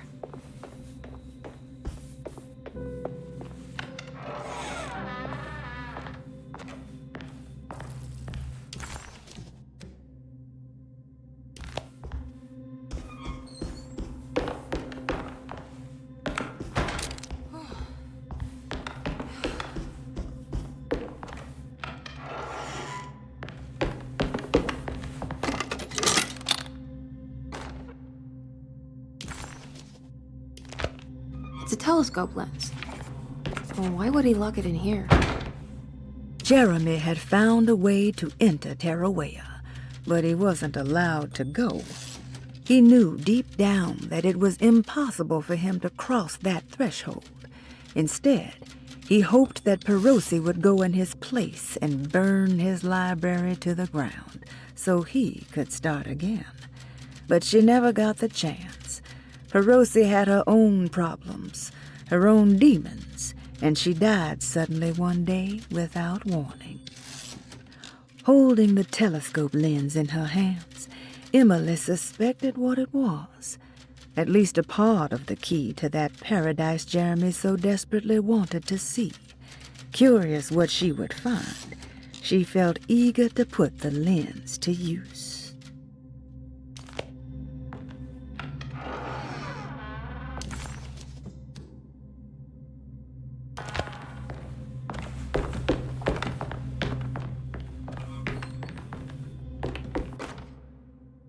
Emily's here.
Wait, what's going on? It's entering the numbers by itself? Okay, great, so where is that?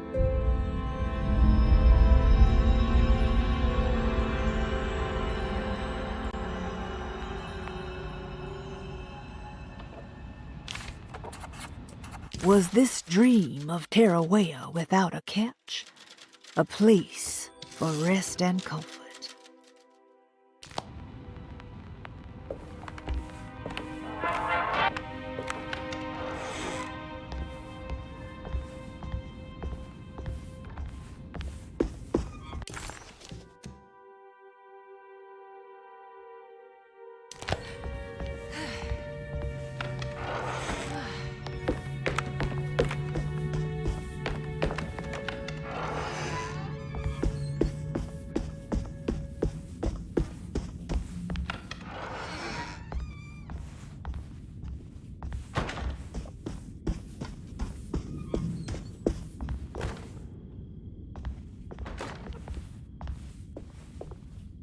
Ah, here we go.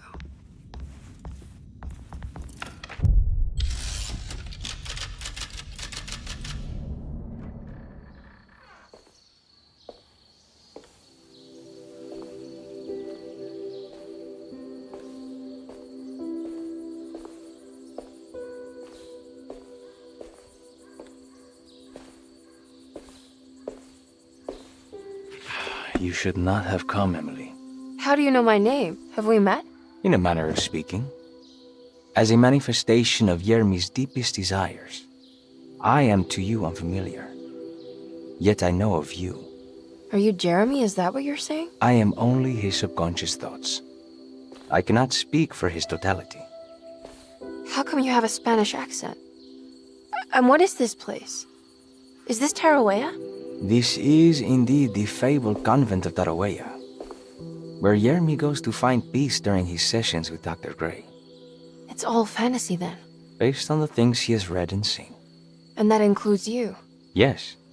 My name is Juan Luis Jorge. Yermi once read a book of mine. It stuck with him.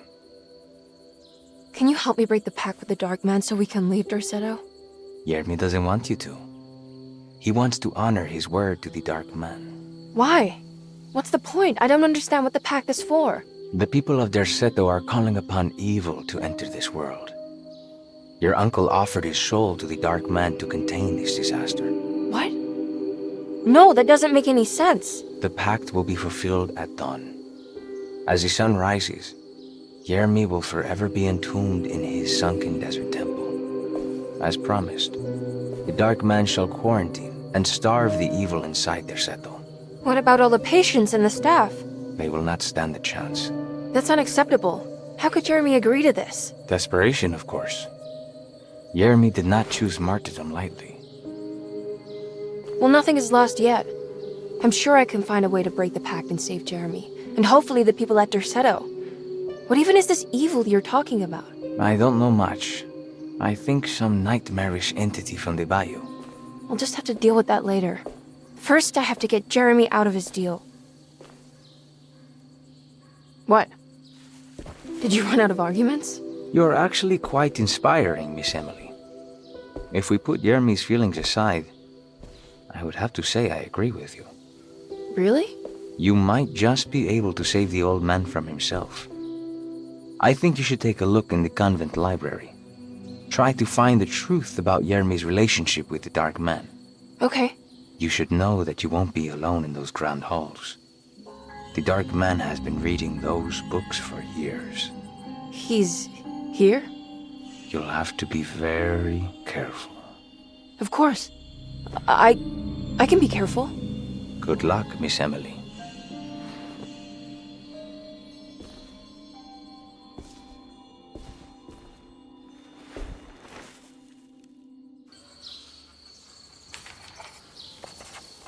As much as Emily wanted to soak in the comfort of Jeremy's dream and take a seat next to Juan under his Bodhi tree, she knew she couldn't stay. She had to visit the library and find information about Jeremy and his first meeting with the Dark Man.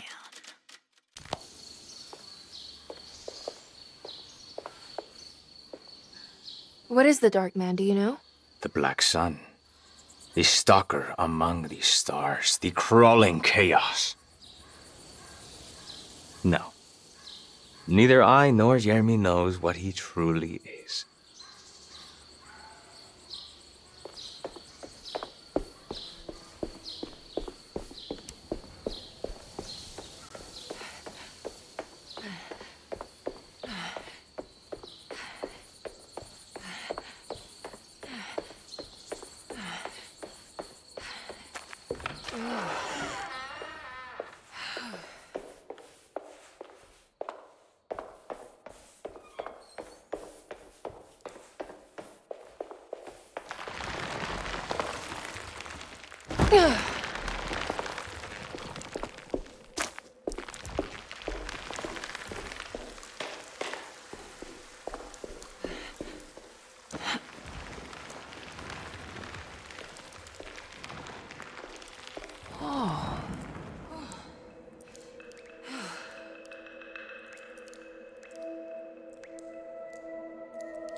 There's something missing.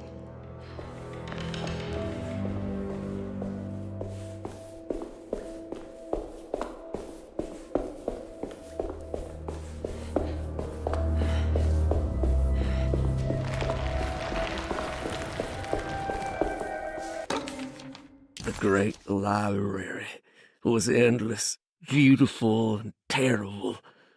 An Akashic record for the universe inside the mind of Jeremy Hartwood, now corrupted by a story forced upon him, told by a maniacal liar, an evil conjured by science and secrecy. I will suspend a room and lock away the foundation of his character. Its key will be left to the librarian, the only thing invisible to the prowler.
It was in the hot autumn that I went through the night with the restless crowds.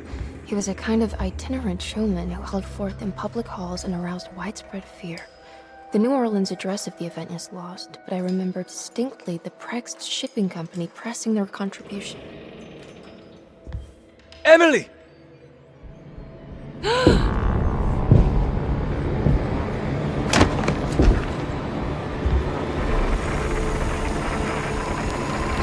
no.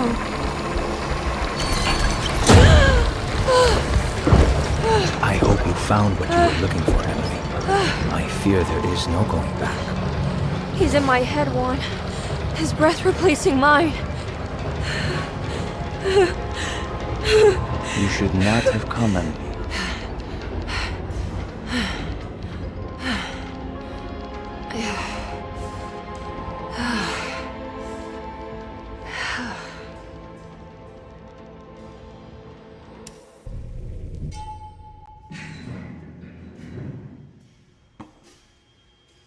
Well, if it isn't my new best friend. Come, join me for some giggle water.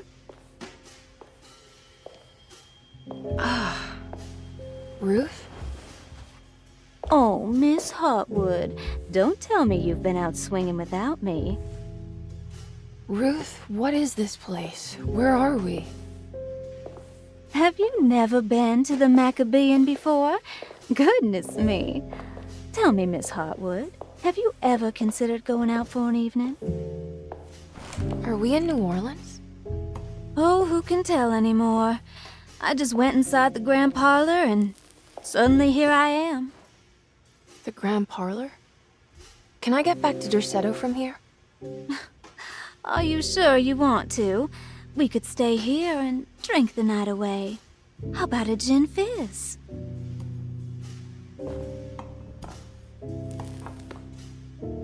If this is New Orleans, maybe I should go further. Find that magic show the book was talking about. But there was no address, just Prext Shipping Company. Oh, is this about where Jeremy met the Dark Man? How do you know about that? Jeremy talked a lot about the Dark Man. I always felt a bit envious. How so? If an all-powerful entity showed me any interest, I'd at least hear him out. I'm sure he has plenty to offer. I don't think you'd want that, Ruth. We're too sweet for such darkness. Oh, please. What kind of blue nose do you take me for? I relish the darkness. I think it suits me.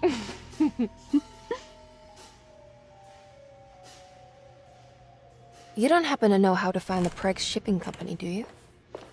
Of course. Their office is just over there. Whoa, what happened? You just got lucky. A bientôt, Mademoiselle Emily. Hey, do you know where my uncle is? No, but I bet you're close.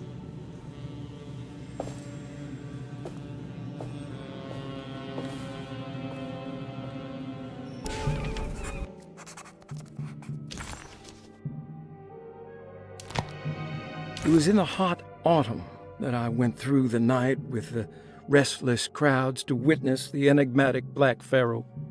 He was a kind of itinerant showman who held forth in public halls and aroused widespread fear wherever he performed. It was the sort of thrills my father sought out, especially if there was a promise of electrical trickery. The Nolan's address of the event is lost, but I remember distinctly the Prext Shipping Company pressing their contribution in the morning papers. There were rumors of an Egyptian sarcophagus being a part of the act, something which kept me wondering how they had carried that up the seemingly endless stairs. The details of the showman's performance have almost been entirely replaced by dread, the kind that numbs and hides the terror of something unbearable. What is certain is that ever since that night, I can't remember a single day passing without seeing or sensing the presence of a dark man.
There has to be another way inside. There's a way through the sewers.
It's locked from the other side.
All done.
All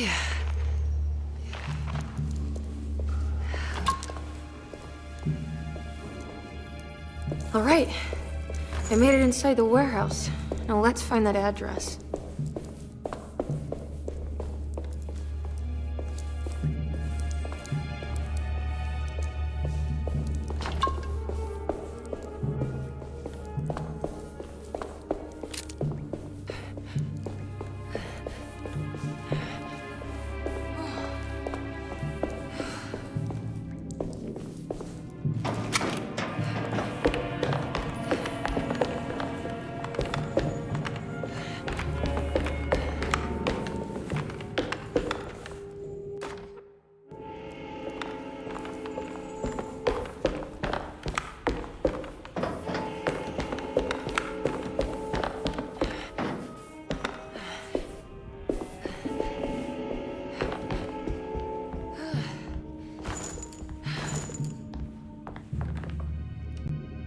This is getting ridiculous.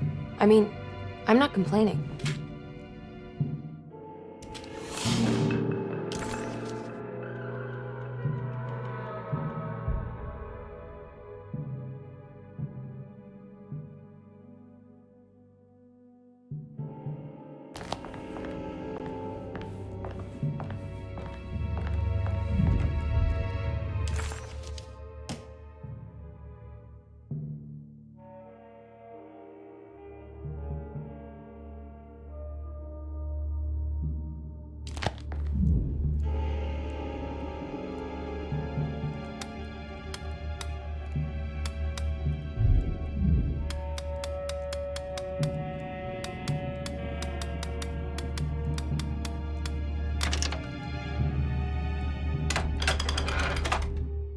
Cargo Manifesto, September 19th, 1892.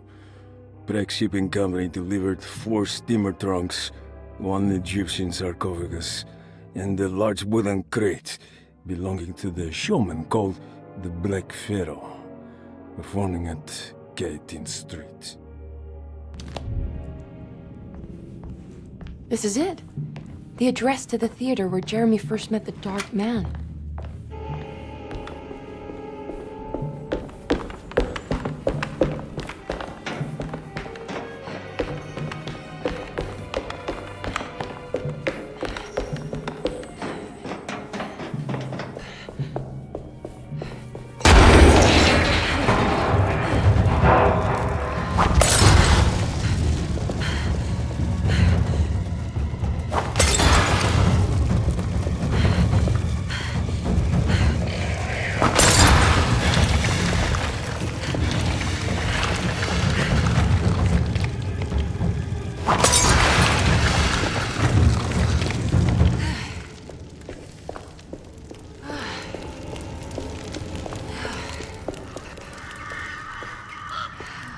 Looks like the fog cleared up.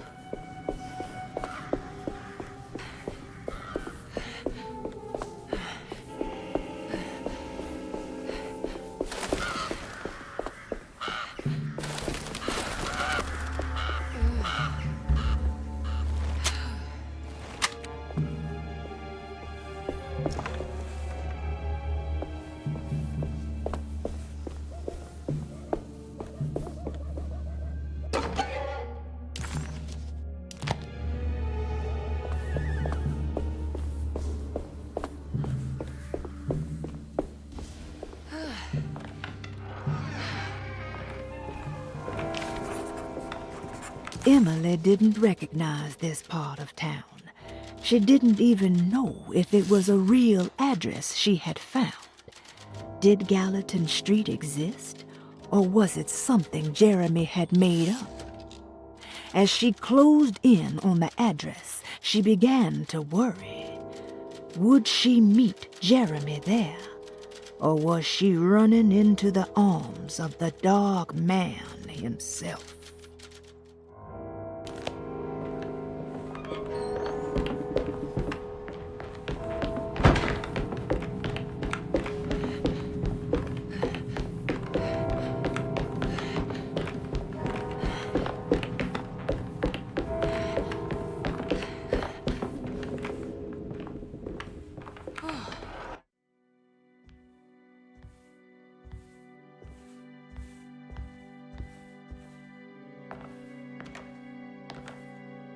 You shouldn't have come.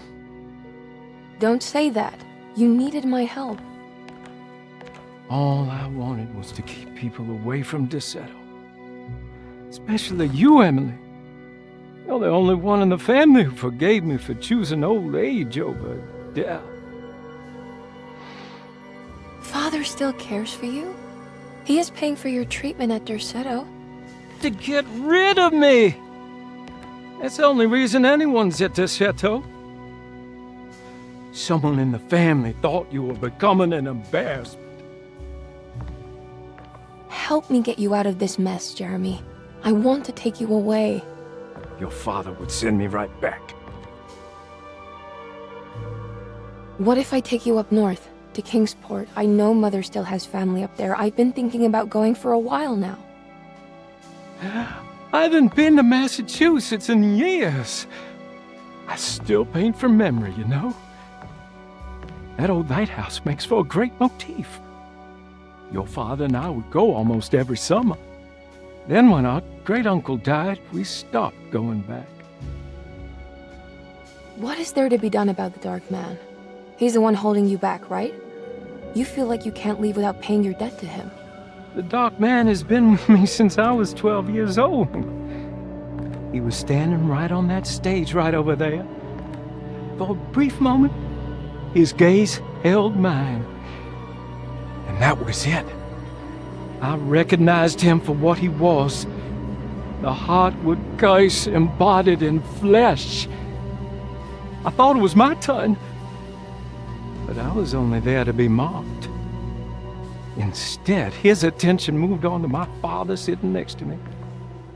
I turned to him and saw his face. The whitest shade of pale I've ever seen. He bit off his tongue that night and suffocated. What can be done, Jeremy? Please. There's a way. 2 ways to be exact. One worse than the other. A written contract, now buried inside his sunken temple. Don't you remember what it said? I don't want to. Try, Jeremy. What did the contract say? No, we can't. We can't let New Orleans suffer that blight. I have to make this sacrifice. What are you talking about? Is this the thing from the bayou? Juan said something.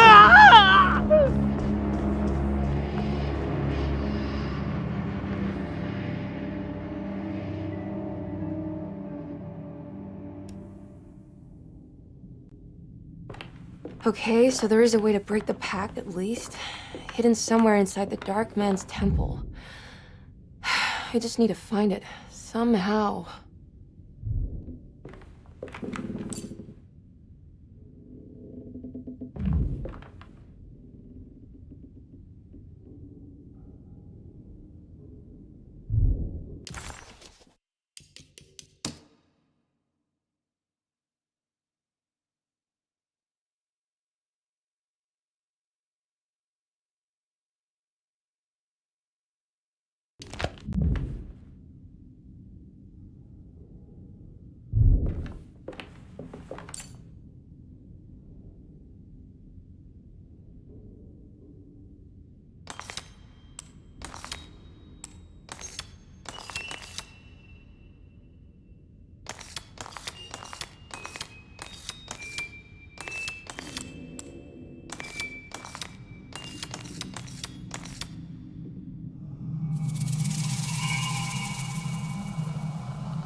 Emily was in a cold and cruel desert. As her feet pushed into the ancient dunes, her mind flickered to the beach in Kingsport, where the shadow of the tall lighthouse crossed the coast like a needle. It seemed so much more sinister than it should. A temple dedicated to the Dark Man, she thought. How is this worth pursuing? This is madness.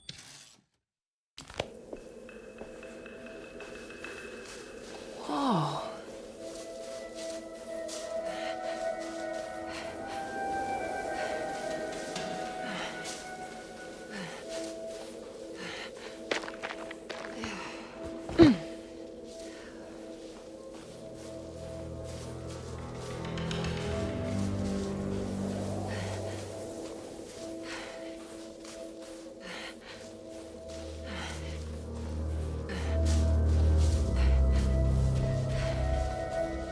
I need to get down there somehow.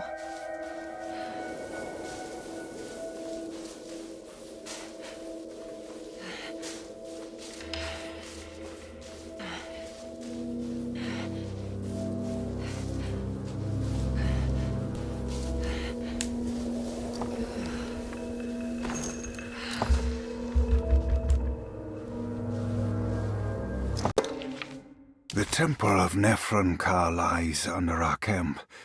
Despite all efforts, that unholy site did not collapse, but sink beneath the sand. The pharaoh is long dead, his name meticulously stricken from all ancient writing. But that stage meant for blood and terror remains. The temple is said to be lightless, built to harbor all the haunters of the dark found in the very depths of our universe. Calling on the gods meant creating a bridge between our world and theirs.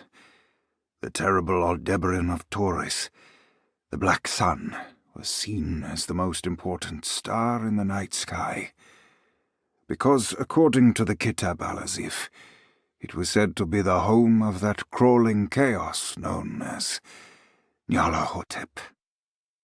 Through ancient mechanisms, it was said that the priests could open shafts channeling the light emitted by that strange stone called the Shining Trapezohedron. Several streams pooled together above the statue of that dark man would then be sent through space towards the Black Sun, a message to the gods. The gifts bestowed on the sender are completely undocumented, but often assumed to involve dark blood pacts, where souls are traded for malicious miracles.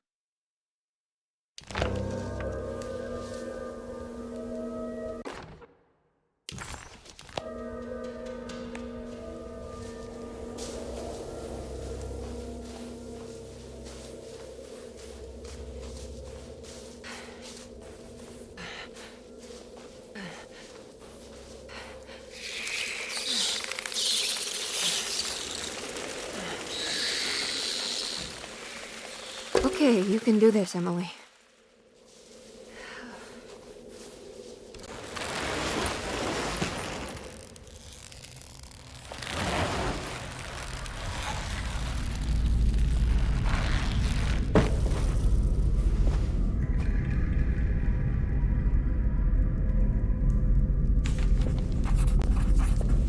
Emily felt a wave of despair as she recognized the temple she had entered. It was where all her dreams eventually led her. Like roads to Rome, her darkest thoughts always brought her here. Was the dark man behind all of her family's suffering? Was it the same creature wearing 1,000 masks? Finally, feeling her own sanity slipping away, Emily steeled herself and set off in a hurry to find Jeremy's contract with the Dark Man, so she could leave this cursed place. Constellation Taurus. The big star is Aldebaran. Something to do with the Dark Man. I've seen this in a dream, but as a shallow pit of darkness. This is definitely where the contract is hidden, but how do I get to it?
this one moves.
happening?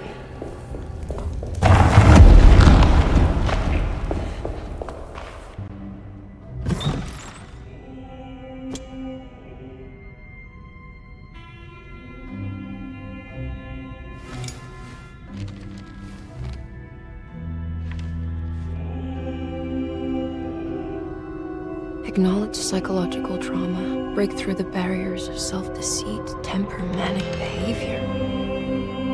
Is this it? Is this the contract?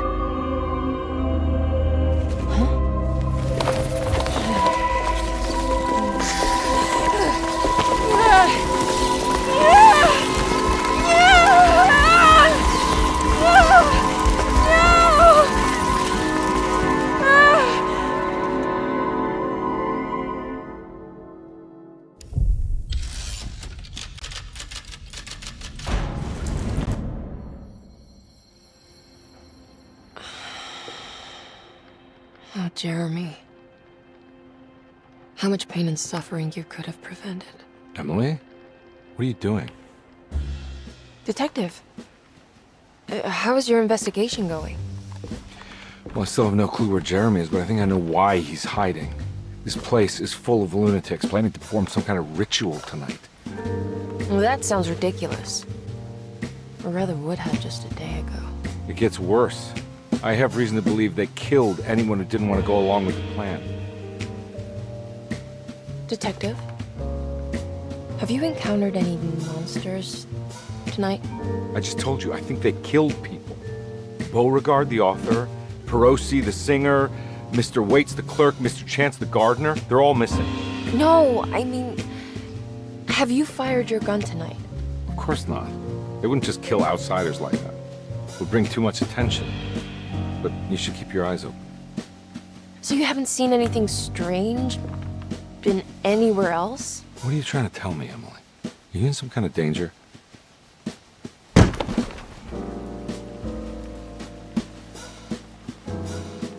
Let me drive you back to New Orleans. I think I have enough. You know, at least get the police to take a look at this case. No, I'm fine. Thank you, Detective. I'll find your uncle, Miss Hartwood. Just stay out of trouble.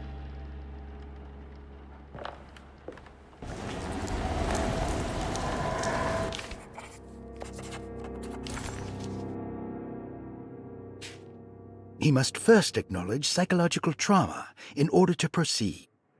The lying must stop, so we can break through the barriers of self-deceit. Finally, temper manic behavior. Medicine has failed me. Nothing can be done to dispel the Hartwood curse. Only the sacrificial dagger may release the despair from Jacob's eye.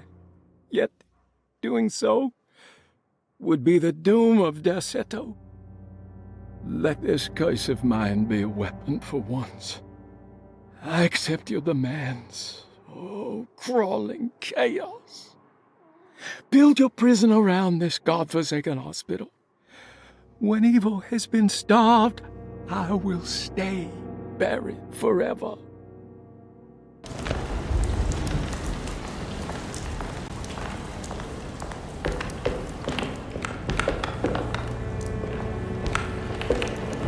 It's getting rough out there.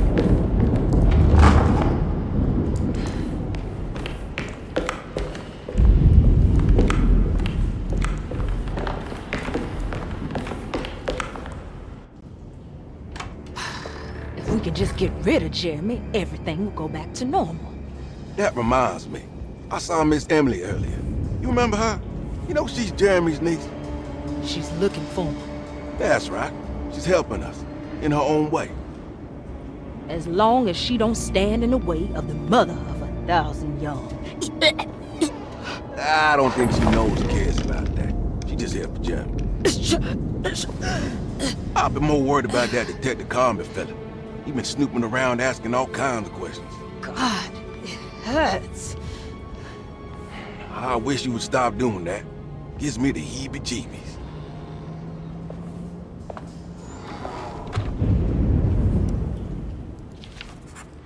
The orderlies, Baptiste and Lottie were back at Derceto as well, like pieces of Emily's past haunting her.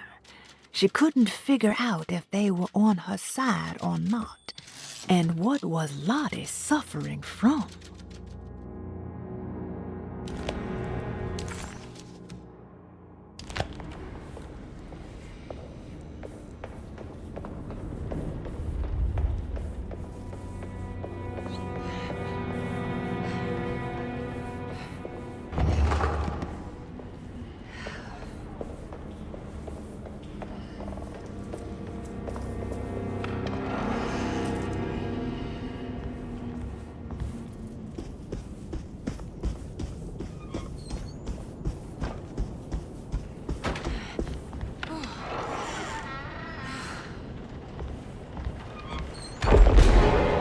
What's going on here?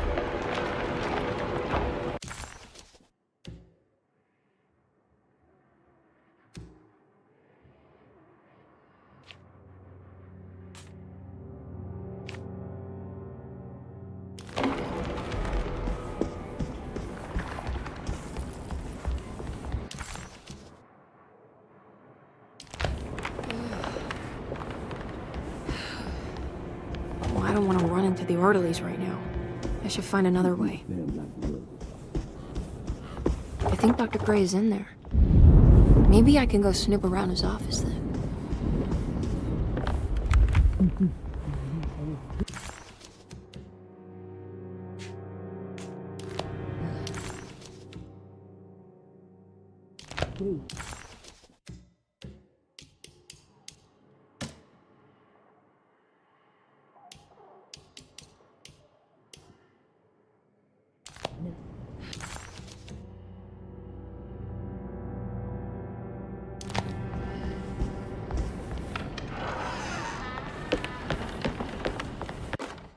Lunacy and the Astarte Artist Colony, a monograph by Yael Klein.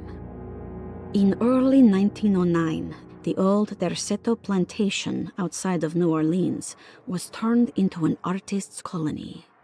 3 famous European artists rented the house and the surrounding land from the owner, the Ledoux family. The colony was chiefly run by Sebastian Cortez, who was playfully dubbed the captain by his collaborators, William Arges and Heinrich Kassel. The colony existed for 6 years, until one day all 12 members disappeared without a trace. It is widely believed that their disappearance is connected to the disastrous hurricane that passed through on September 29, 1915, but nothing truly supports this claim. What is known is their frequent participation in New Orleans nightlife, their love for hosting parties, and their elaborate contributions to the Mardi Gras parades as the Pirates of Pontchartrain. Accounts of their lifestyle can be found in almost every gossip column. It can effectively be summed up as carefree and bohemian. In late June 1909, the name Astarte first appeared in the newspapers. Cortez said the name came to him as he was painting. There is never any claim to knowing about the ancient Phoenician fertility goddess with the same name before this time. His fellow colonist Heinrich Kassel did know, because he later produced sculptures that show clear references to ancient idols of the goddess. It's impossible to know for sure how this name suddenly made an appearance, but it is interesting because of Derceto's history. Even the name Derceto is the Greek name of a Syrian fertility goddess. In the case of naming the plantation, Derceto was certainly not an accident. We know that Elijah Pickford intended to build a temple for his cult, for he had distributed pamphlets 2 years prior to the purchase of the land, advertising his intentions. His followers were estimated to be almost 100 men and women, mostly sailors, Maroons, and Cajuns, when the plantation was built. To outsiders, Derceto registered as an ordinary slave plantation, which enabled Pickford and his flock to remain hidden for decades. The official story is that the cult lasted until 1862, when the Union Army came and burned down the plantation and scattered all who lived there. Following the Civil War, new people started to congregate in the ruins of Derceto to invent a new fertility goddess, the Shub-Niggurath. As much as Derceto is a particular name to have heard of, it's not entirely uncommon among the learned. Astarte is equally known and could have been subconsciously chosen by well-read artists. Shub-Niggurath is, on the other hand, very uncommon. Almost impossible that anyone in Louisiana would have heard that name. The name is referenced only in rare books like Unaussprechlichen Kulten and the Necronomicon, and is believed to be a bastardization of Arabic words meaning pertaining to the dark young. The few paragraphs printed on the goddess are so upsetting that no one in their right mind would want to build a religion resting on such qualities. The Shub-Niggurath cult was hard to get rid of, but it is believed that despite the police jailing and killing several cultists over the years, the main culprit in the cult's demise is the cult itself, which seems to line up with every instance of cult activity on Derceto's grounds. When Captain J.W. Norton of the Union Army arrived, he described the people at Derceto as malnourished and maniacal. As much as the army tried to save them, they fought back with fervor, as if nothing was going to stop them from slowly destroying themselves. While the disappearance of the Astarte artist colony remains a mystery, the recurring motif seems to suggest that their fate involved lunacy and a hunger for self-sacrifice to that fertility goddess with 1,000 names.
Hey, little lady, how's your evening been going? Ups and downs, I suppose. I hear that. We all live in the life of an elevator operator. Are you alright, sweetie? Do you want to see my mask, miss? I'm making it for St. John's.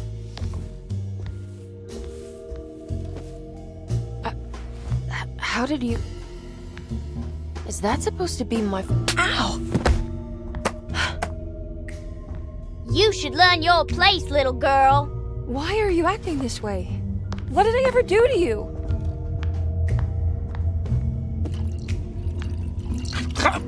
Grace! Grace!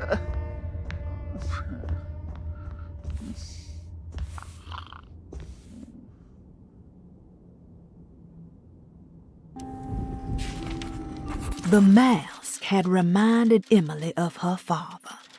It didn't seem like a chance connection, but a purposeful reference made by that child.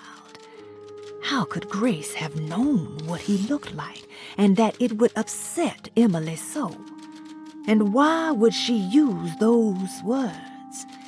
Emily felt like it was beyond strange. It felt impossible. Did it even happen? Was she losing her mind?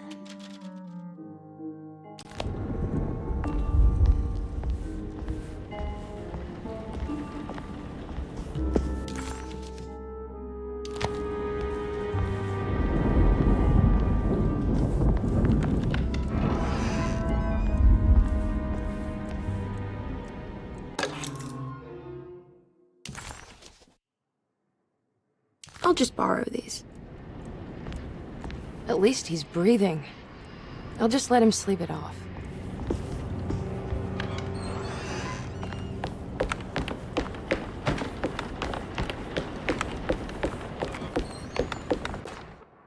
Jeremy knew that the only one who could help him now was the guest in room number 3.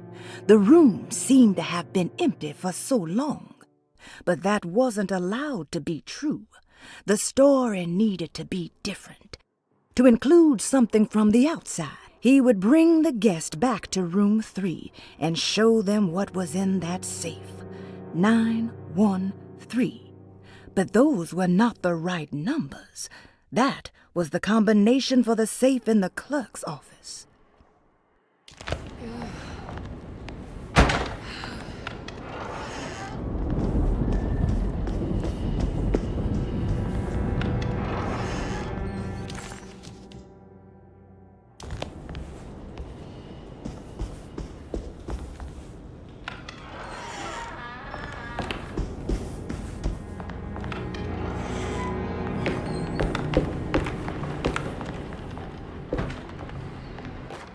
Detective Carnby, I'm terribly sorry that my niece has pulled you into this mess. Please, with all my blessings, take her away from this cursed place. I have destroyed that eater of worlds and locked it away in the attic and retreated to a place of hiding. Tell Emily I'm safe. Tell her all the lies you can think of to make her listen. Take her back to New Orleans. Sincerely, Jeremy.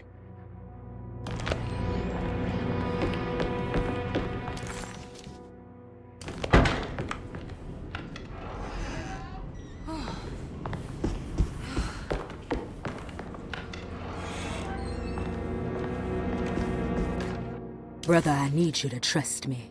This is the most important moment in our family's history. I know you have doubts and that the terrible Mama Loa told you lies. I would never betray you. I promise. Lottie.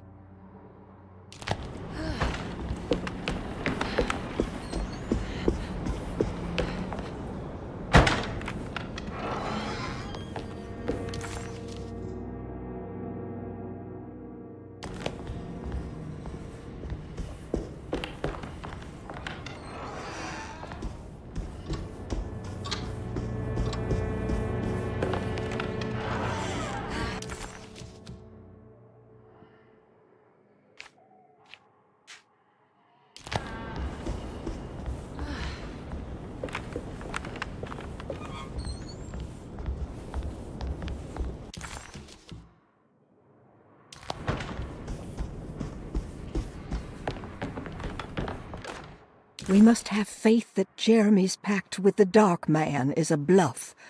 If we are lucky, our visitors will find him and prove it's all nonsense before night falls. What is true is our attempt to call on her. Too many things have happened for this evening to be in vain. Think of Jack and Cassandra, even Perosi, whose circumstances I can't understand. Grace is a goat without horns. She knows it and will play the role. You must talk to your brother, Baptiste. I worry that he will fail us. Mrs. Thompson.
Mrs. Thompson, I understand the last week has been busy.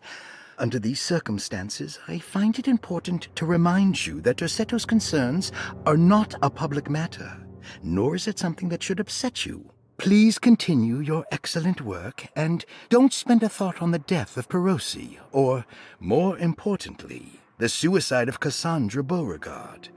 They should mean nothing to you or the staff. I rely on your loyalty, and trust that your close kinship with the Tabois siblings will keep Derceto's secrets hidden. Dr. Gray.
There's something missing.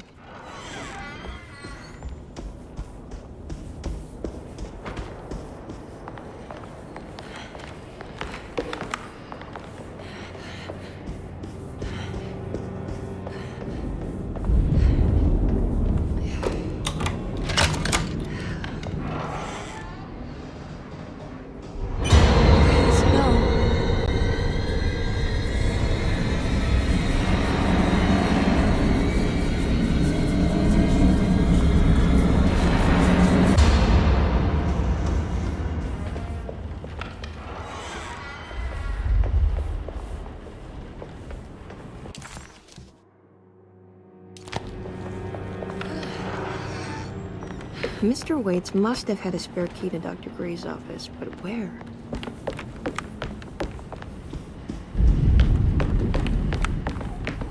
I don't know the combination. Wait, maybe I do.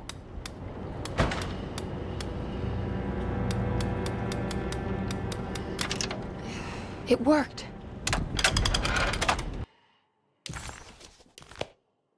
The last guest in the empty room suffered from severe maladaptation.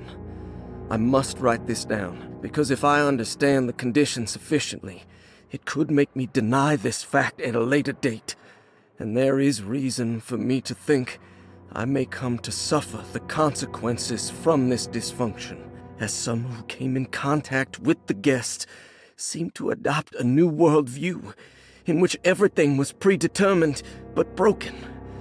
Upon accepting this worldview, some memories became unmanageable and later rejected. I do not know what this means. I cannot even remember the fate of the guest. I think they were simply misplaced one day and forgotten. Just like all documents pertaining to this guest, they have all been destroyed, or they never existed in the first place. Who wrote this? There has never been a guest in the empty room.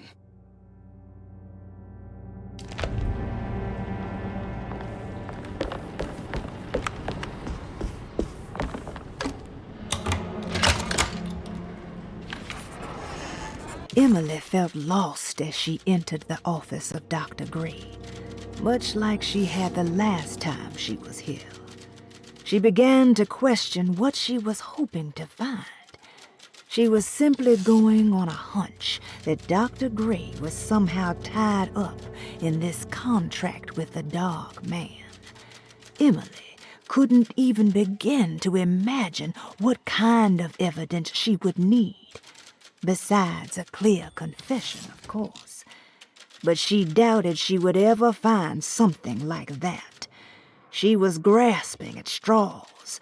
The steps on the contract were so confusing to her that she was just hoping to get some small indication on where to go next.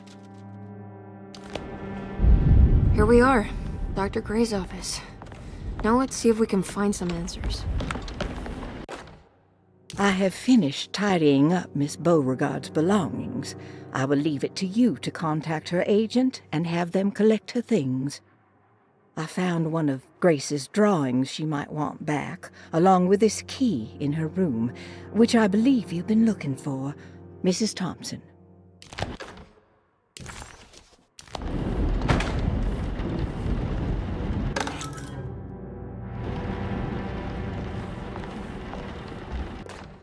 Dearest Dr. Manzetti, I find myself in a losing battle with my patient.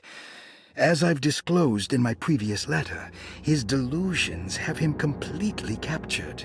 It's bad enough that he is torturing himself with paranoia, but his madness turns out to be quite persuasive to others, effectively laying the ground for mass delusion. I am writing to you in hope that you can give me some guidance. Beyond my ambition to avoid devastating surgery on my patient, I have grown worried about my own defenses. The words of my patient are deranged, yet they often resonate with something primitive within me. I have tried photographing his brain with X-rays. It was surprisingly difficult to get good results. Dark blotches on the plates kept obscuring all details. My patient looked at the bad plates and cried out in terror, telling me the dark areas was the shadow of the worm, eating him from inside. I could not see anything out of the ordinary. I hope this is a sign that my mind is not as receptive to the madness as I had feared. After further inquiry, my patient described the shadows inside his mind as some kind of chthonic monstrosity that wants to undermine his sanctuary. This is clearly a reference to a place he calls Teroea, a sort of library or convent that works as a psychological haven. With this imaginary haven threatened by this Chthonian, he has now constructed another, less pleasant hiding spot. Lately, he has been bringing up a metaphor of a steamboat that has run aground, that he feels like he needs to start the engines and reverse, but he is afraid that the hole in the hull would cause the whole ship to sink. I've been watching him turn this metaphor into reality for the last week. He knows it's made up, but he is doubling down, trying to make it a real memory.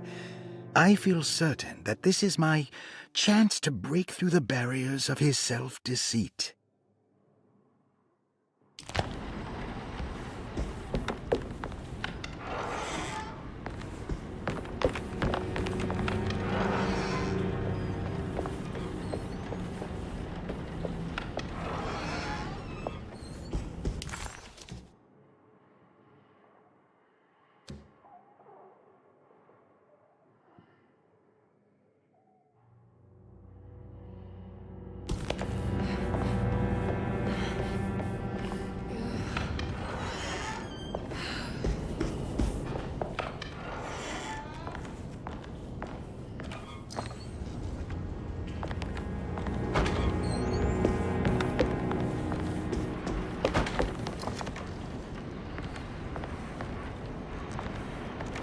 Sometimes, I think this place makes me worse. That Derceto might be my grave. A coffin made of ostentatious architecture. A Taj Mahal for the drunken depressed. There's something about Derceto. Something about Dr. Gray. Like we all pretend that we're here to get better, when in fact we are here to be forgotten.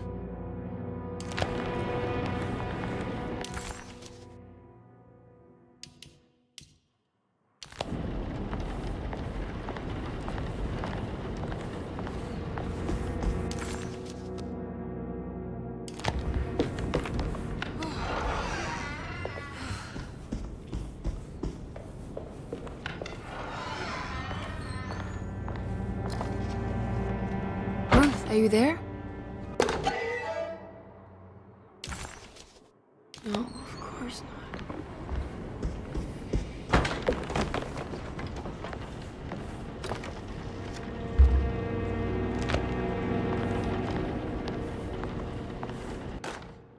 Castle built the zoetrope as an exercise in animation. He is very interested in moving pictures and has even ordered an aeroscope camera for the colony. I'm looking forward to seeing what kind of phantasmagoria he will produce. For now, his zoetrope entertains me greatly. It's not the little man passing his head, while quite humorous. It's the spell of that flickering light as it rotates. I swear, it takes me back to my childhood in a most profound way.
What is going on here?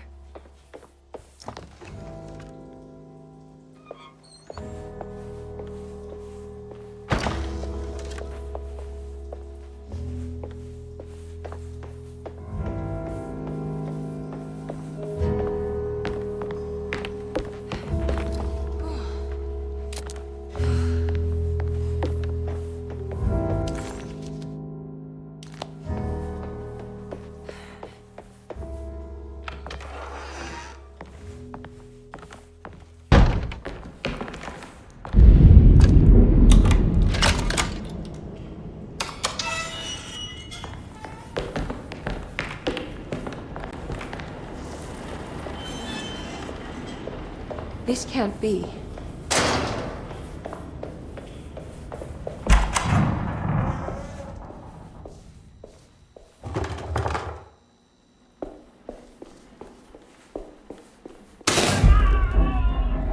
I need the key.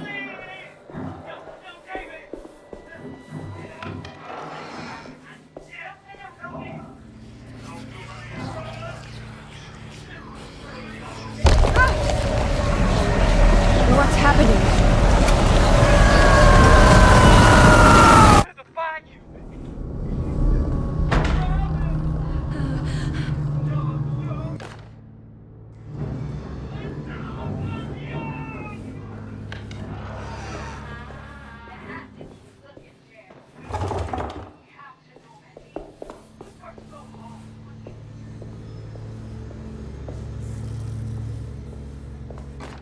Radiography. Patient Jeremy Hartwood. Date June 14, 1930. Plates. Jeremy's skull proved difficult to capture properly. Partial radiographs worked best. A complete picture of the brain can be assembled by piecing 3 plates together. Observations. Even when looking at an assembled version, a shadow covers significant parts of Jeremy's brain. Possible tumor, but more likely that the equipment is failing. Jeremy reacted strongly to the pictures and claimed to see a giant clay worm eating and displacing his memories. Notes. While this exercise has left me nowhere closer to an answer, I feel confident that a Burkhardt lobotomy should sever all necessary parts.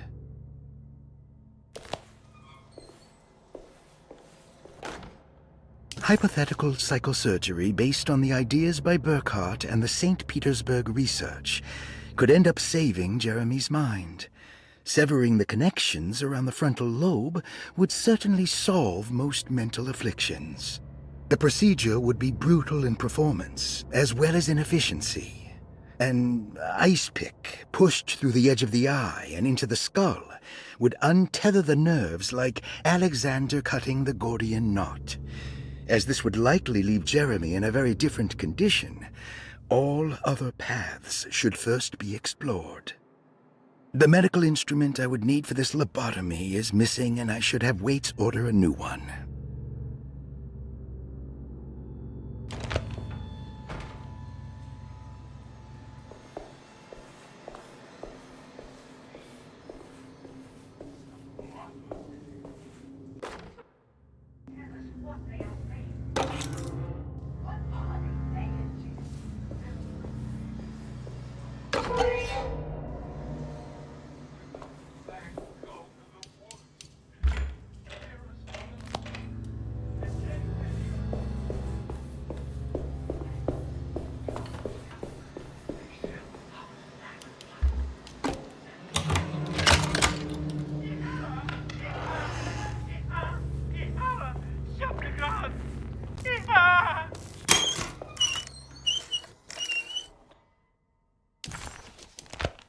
What's this?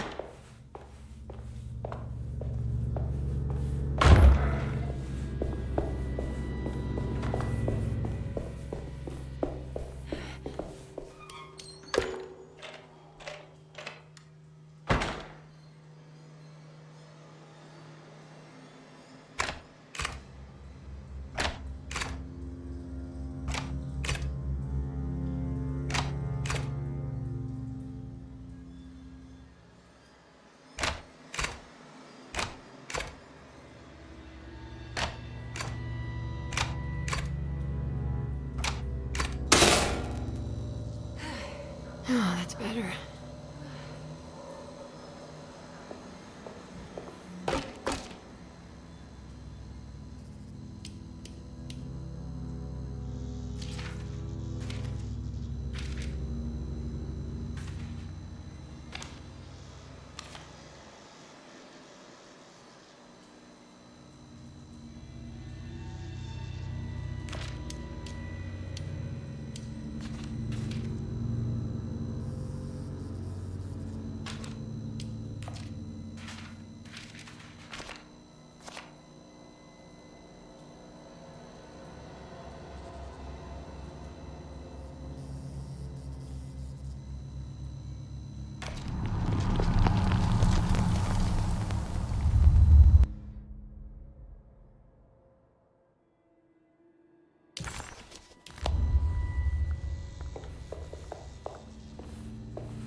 I guess I never got a chance to look around this place.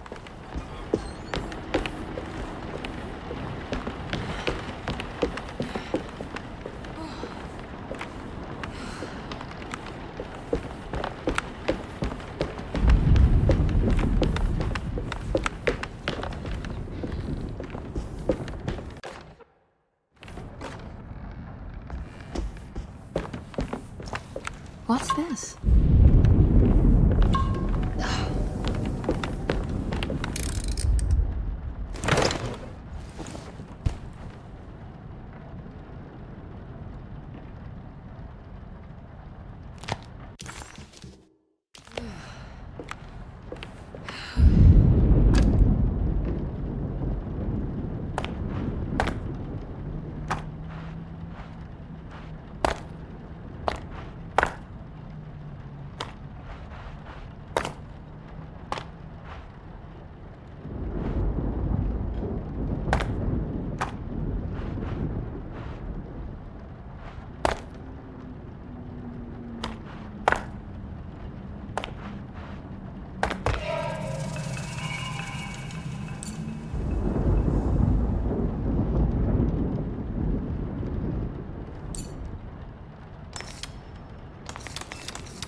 This feels familiar somehow. Hello?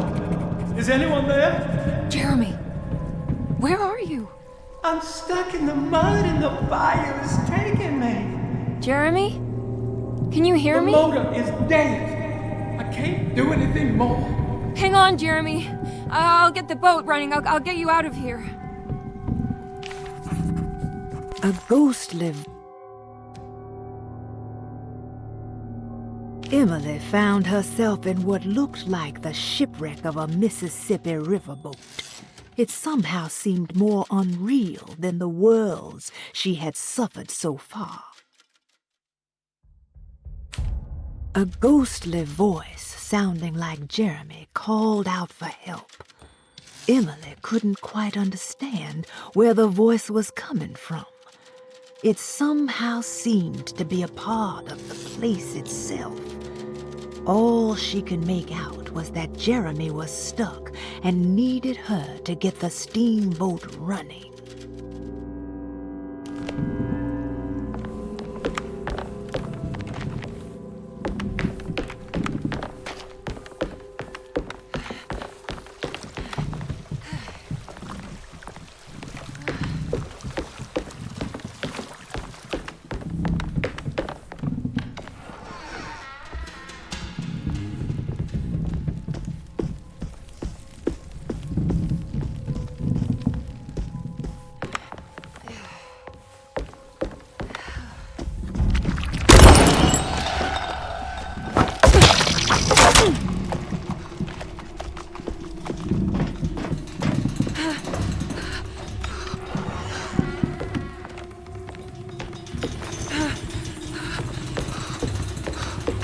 The boat has run aground, crashed right into the bayou.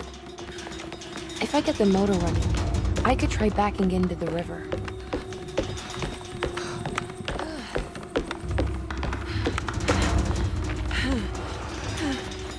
Jeremy, where are you?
The winch seems to be powered by electricity. Maybe I can find a way to turn it on.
I can break.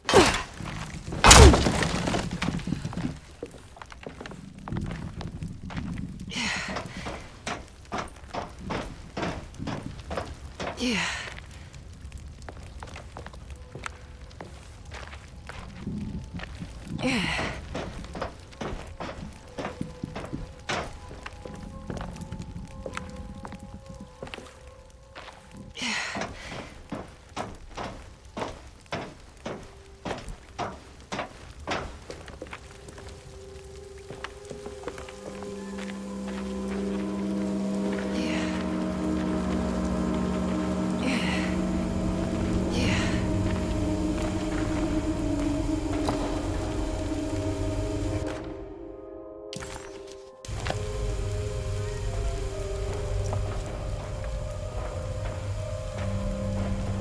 I think it just needs fuel to run.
Jeremy? Are you ready to tell me what happened?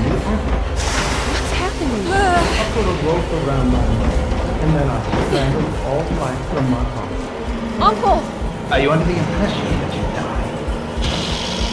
Yes. No. I was supposed to die. What does that mean to you? That you were supposed to die? I'm the catalyst. I had to die to make the story happen. Story? What are you referring to, Jeremy? 30 years ago, Frederic needed me to die. Jeremy! You're not making any sense, Jeremy. Come back. Find your focus. Uncle? I cheated everyone. I didn't play my part. I escaped my doom. Destiny! Again, find your focus. Jeremy! Now everything is wrong. Nothing is in place. Hey, listen to me. We're gonna drown. Calm down, Miss Hartwood. You're not in any danger. But Jeremy, he was here, wasn't he? Miss Hartwood, I am beginning to suspect your family curse is catching up with you. Have you ever talked to a doctor about your condition? No. No, I was just confused. I thought I saw him for a moment. I'm fine. I'll let you be. Miss, I want you to know I'm here to help, if you need me.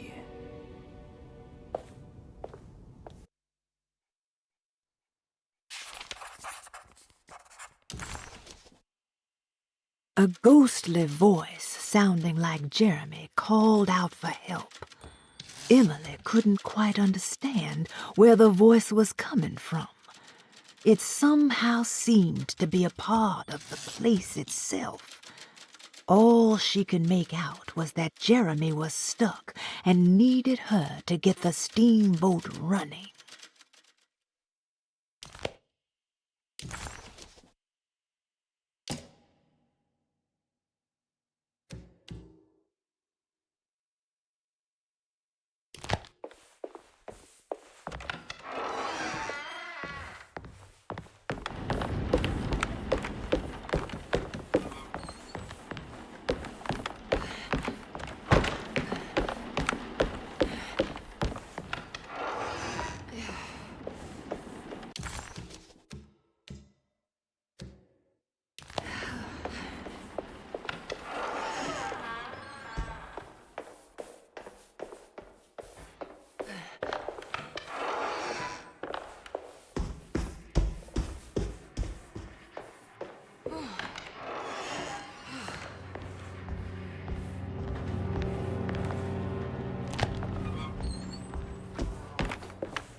think Dr. Gray is in there.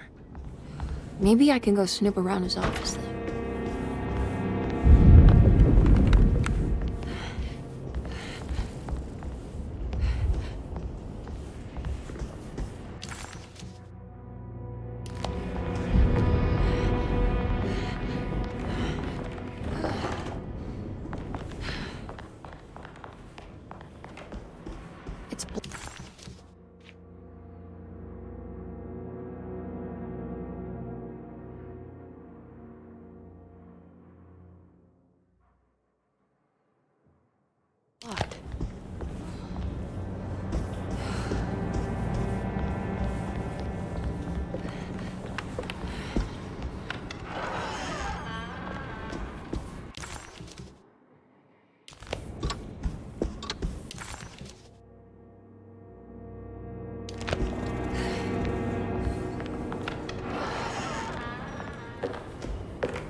A ghostly voice sounding like Jeremy called out for help.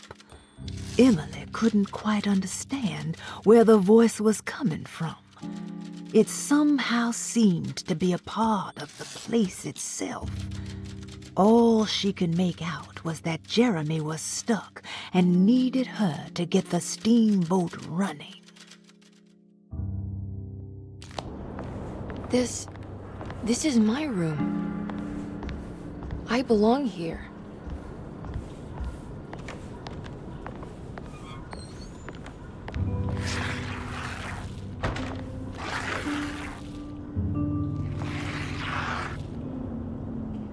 I know that number. Where's that from? I did this.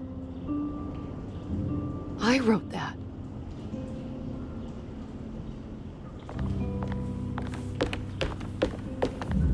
I don't know the combination. Wait, maybe I do.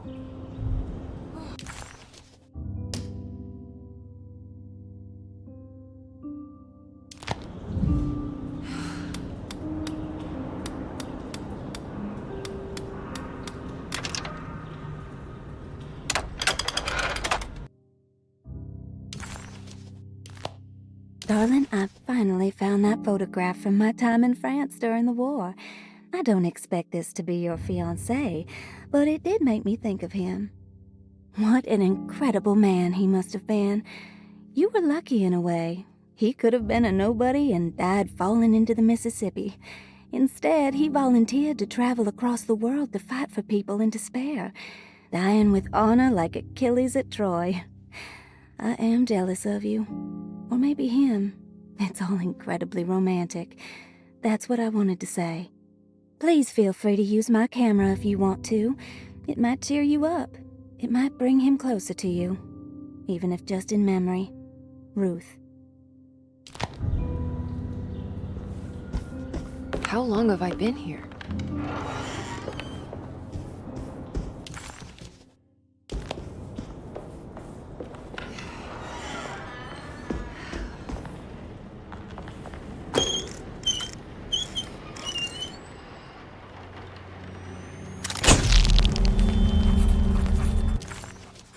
A ghostly voice sounding like Jeremy called out for help. Emily couldn't quite understand where the voice was coming from. It somehow seemed to be a part of the place itself. All she could make out was that Jeremy was stuck and needed her to get the steamboat running. Is this how you travel, Ruth? War in Europe rages on, and America is doing its part to hold back the German aggression. Ships from Boston and New Orleans arrived yesterday. I'll find you, to John. bolster our gallant forces in France.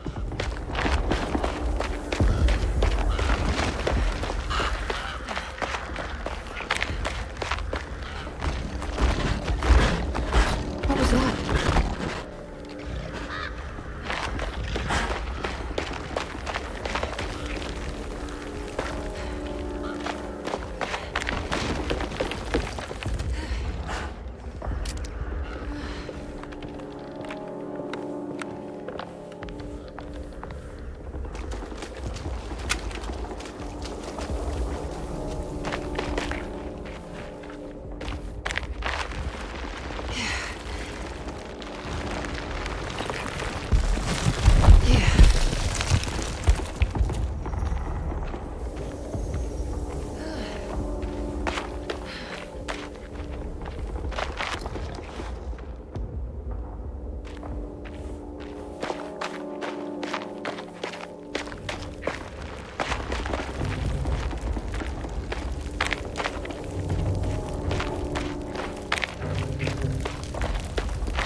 John.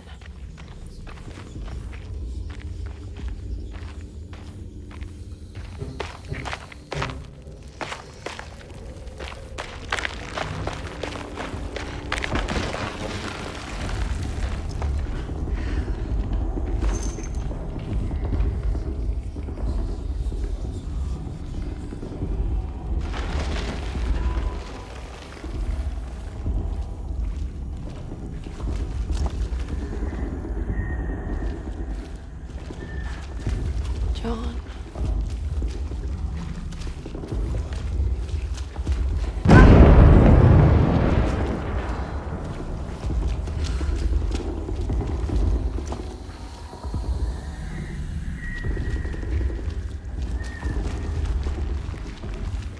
John.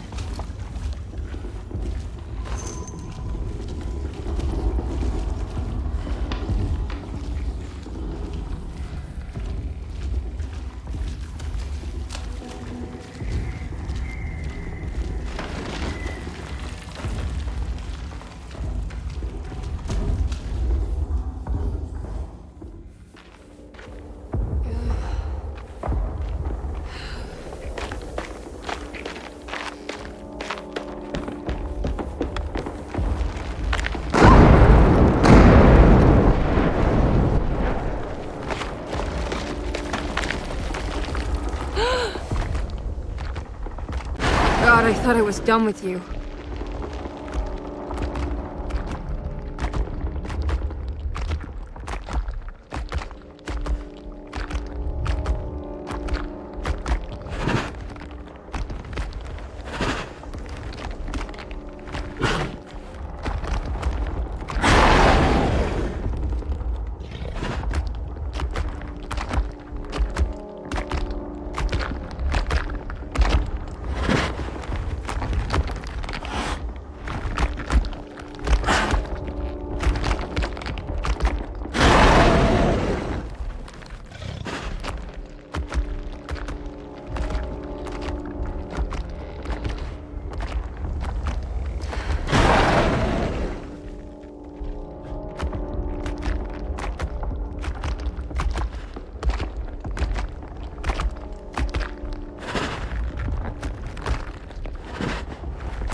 Today, the American Expeditionary Forces face considerable losses in France. The brave men fallen on these elite fields will forever be remembered as defenders not of just Europe, but the world. What's the matter, Emily? President Woodrow Wilson spoke to our I can't do country's this. war widows, asking them to stand tall. What's the and matter? remember their husbands. I can't take you dying again. Speak of them proudly and remember I'm them. still hurting. What's the matter, But Emily? the war effort in Europe is not our Your death was just so... Death numbers on the home front are on the rise due to the deadly influenza known as the Spanish flu.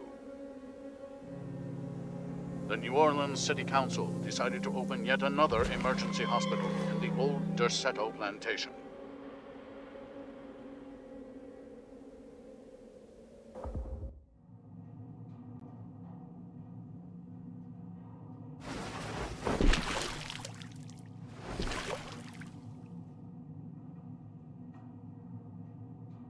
Where is this? Where am I? Emily woke to an overwhelming smell of musty earth and gluttonous thick air.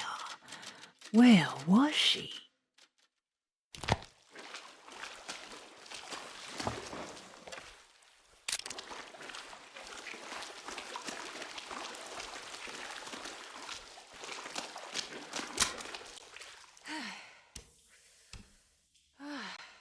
Oh, come on.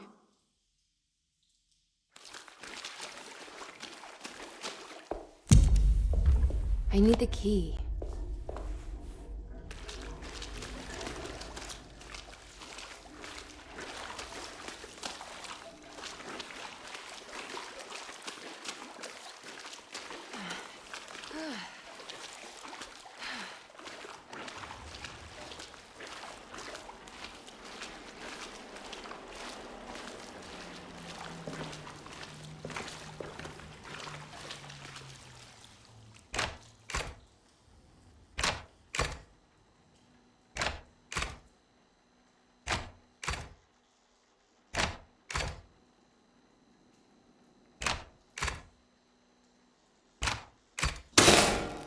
That's better.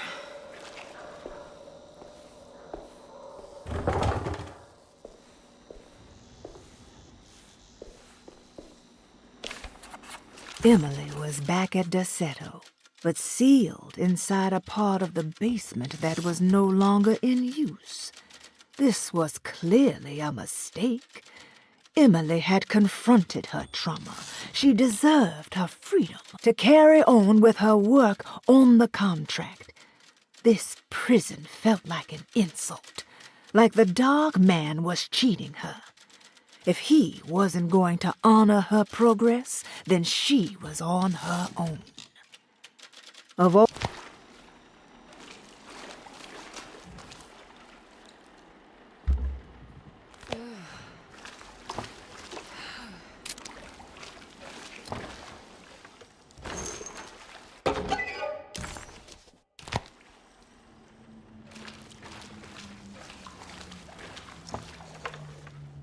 Closing the Refuge, June 17, 1919. It is with a heavy heart that I must declare the Derceto Refuge to be harmful beyond saving. As an emergency hospital, we have over the last 2 years treated hundreds of patients suffering the so-called Spanish flu. Unfortunately, our mortality numbers are unforgivable. While the influenza in itself was often successfully treated, many died of fungal infections and sudden acts of violent madness. In order to dismantle the refuge safely, building engineers will survey what parts of the house are especially contaminated by the peculiar rot discovered by Jean-Baptiste Tabois. The rot is believed to be the main perpetrator in spreading the deadly fungal infection, but also the cause of the incurable madness. The most afflicted rooms will then be sealed permanently to create a cordon sanitaire. As the dead seem to exacerbate the spreading of the fungal infection, all bodies that can't be cremated by tomorrow will be forever entombed inside Derceto's sealed section. The refuge was never meant to be permanent, and as the influenza epidemic seems to be in decline, it stands to reason that we shut the facility altogether, Many brave volunteers have helped for very little pay to treat those in need for almost 2 years, and we are forever in their debt. All surviving patients will be transferred to other medical facilities around New Orleans as soon as possible. At the end of the summer, we should be able to leave Derceto to recover. Dr. Isaac Herbert.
What's that?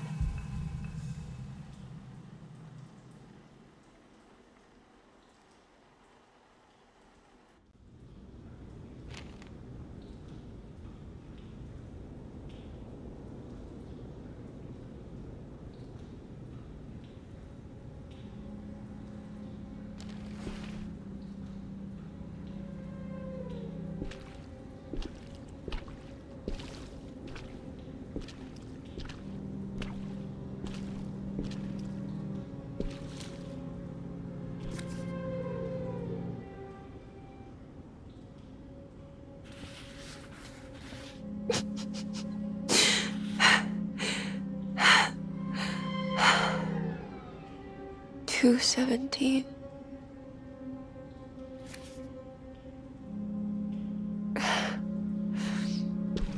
Oh, John. I didn't know this is where you would end up. I didn't want to know. I stopped visiting you because I couldn't stand the indignity of your awful illness. I was ashamed of you. Ashamed of myself. Forgive me. Please, John. Let me go.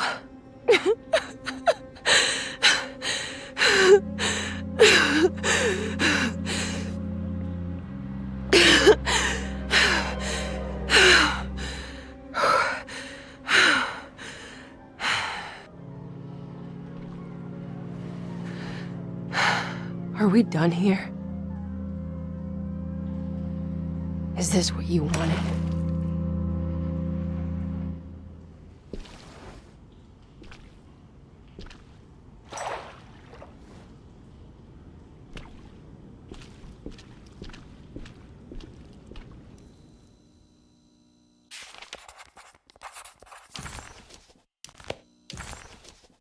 John Marcus died at Derceto of the Spanish flu. Emily stopped visiting him because she didn't want to see him waste away. She adopted a lie because it felt better.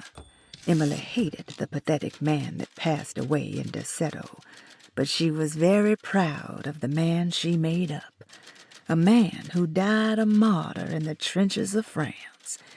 This must have been the true trauma that the dog man specified in the contract.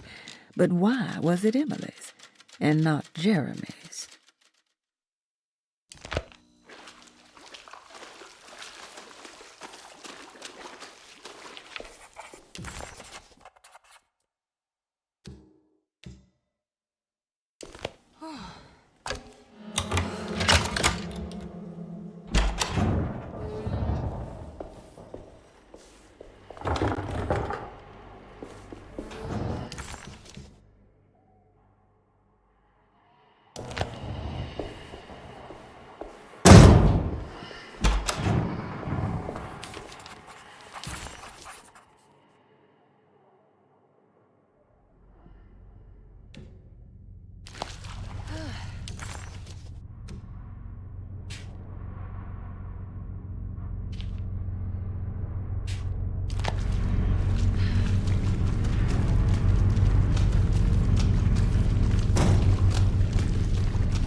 It was almost night when Emily found herself back.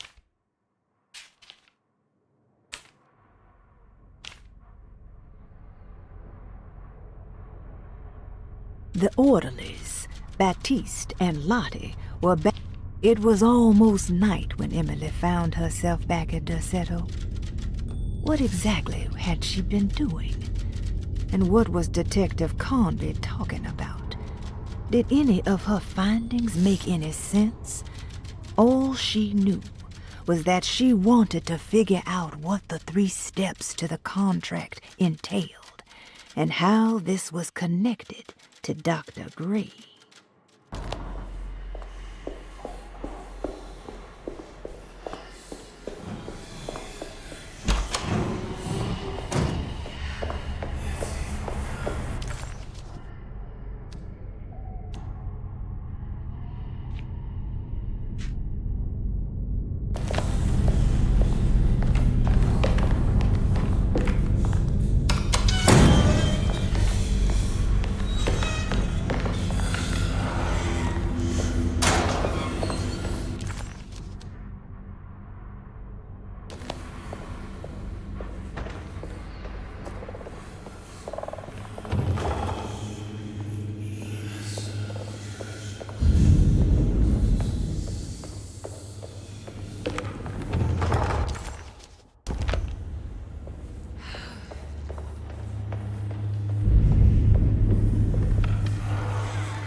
Miss Hartwood, lock the door, will you? I'd rather not run into dear Dr. Gray if I can help it. This feels strange. So very strange. Emily felt detached, as if watching herself from across the room, awkwardly attempting to help Detective Carnby solve the case of her missing uncle. What was happening to her? And why did this place feel so familiar?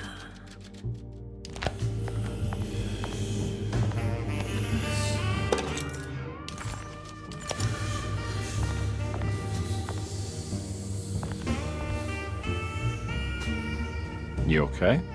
This place? It's like something from my childhood. It's just a private study of a very peculiar man.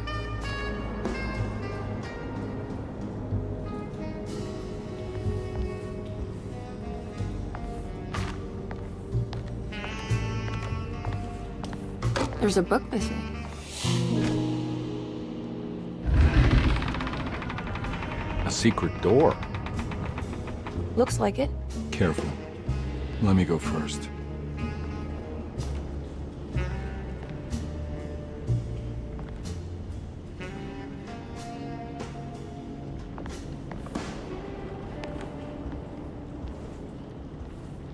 Now we're talking. Great job, Emily.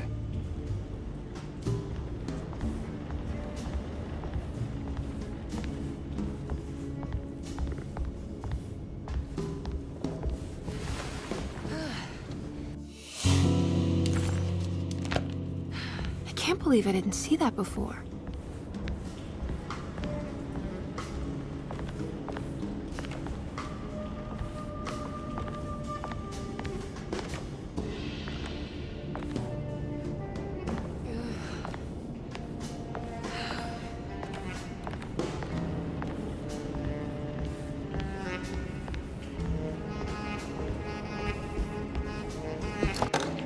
Good to finally meet you, Mr. Hartwood. I'm here on the behalf of your brother Philip. You were expecting me, weren't you? Yes. You're from Derceto, no? That's right. I just wanted to ask you a few questions to see if there is anything I can do to help you and your family.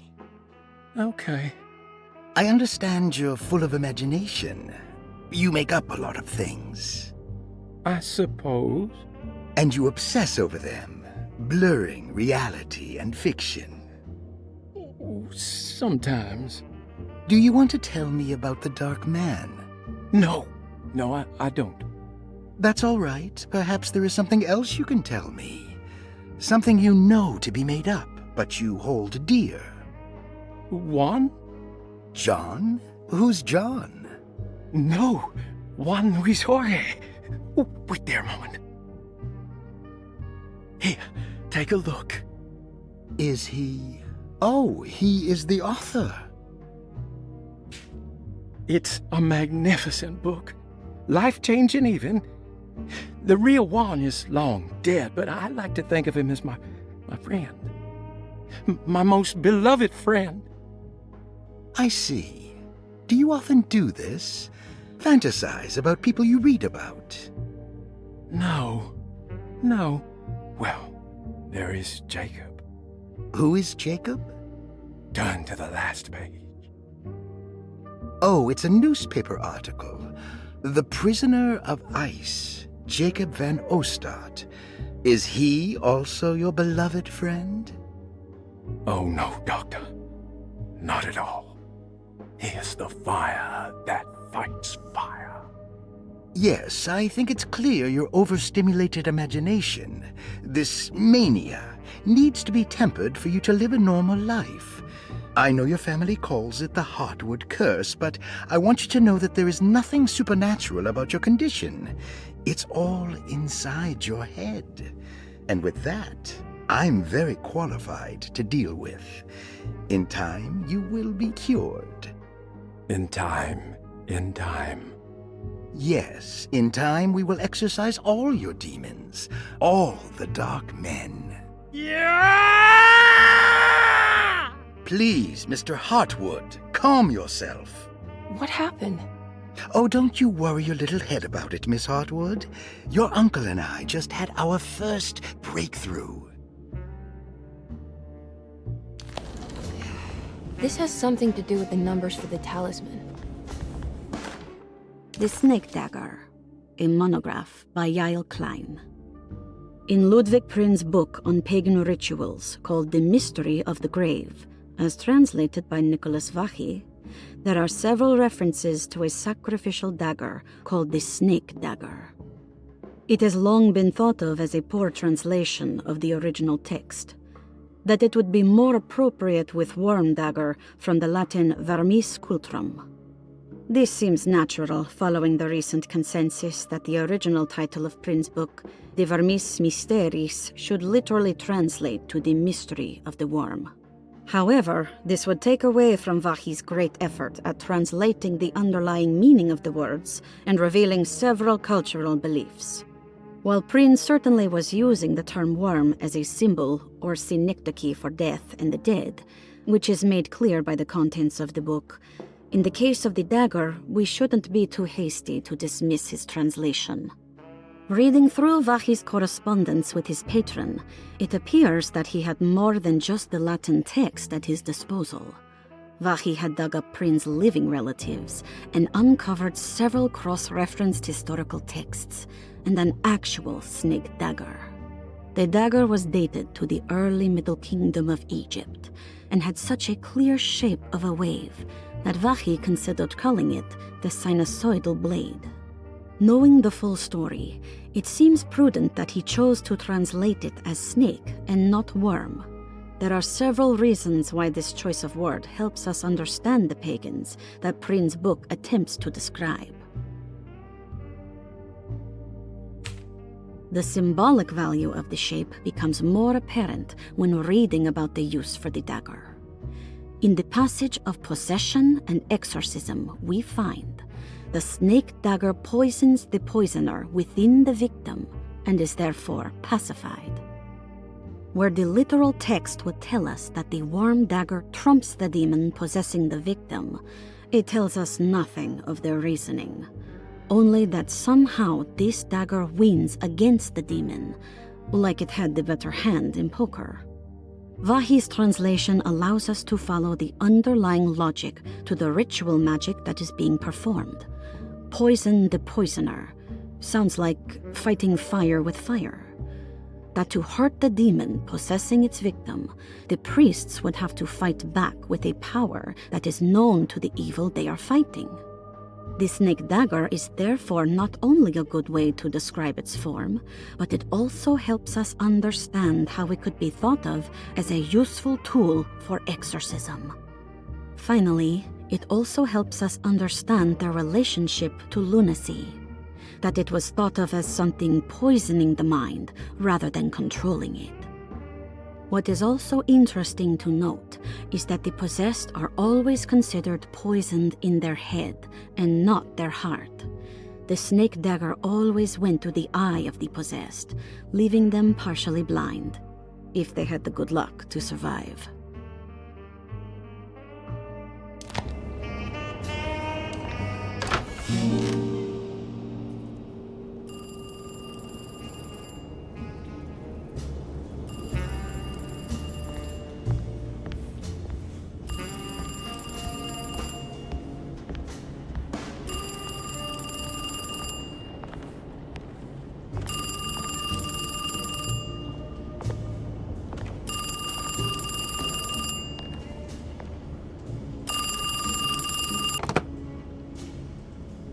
Hello? Who's there? Jeremy? Jeremy is with the Dark Man. You can't save him. Jeremy is with the Dark Man? Where? Who is he? What is the Dark Man? The Hartwood curse. He will come for you too.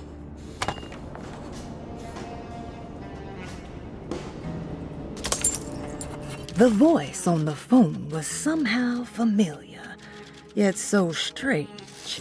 Who was that?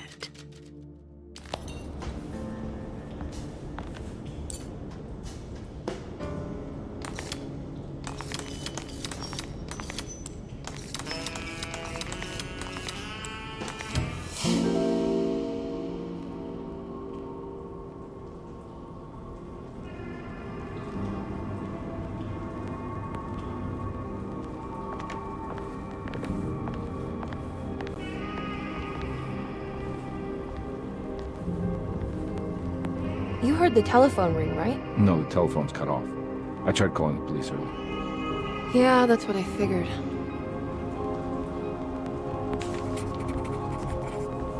None of Emily's experiences seemed to line up with reality anymore.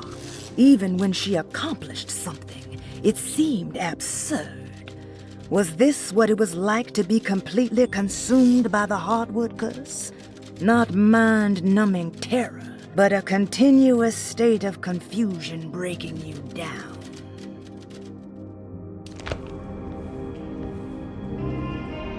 Hey, Mr. Carnby? What? Nothing, right? It's a closet? That's right, Detective. I'll see you later. I have to finish this. You're going inside the closet? I know what it looks like, but I can't explain it, much less justify it. All right. You do what you have to do, miss. Goodbye, Detective.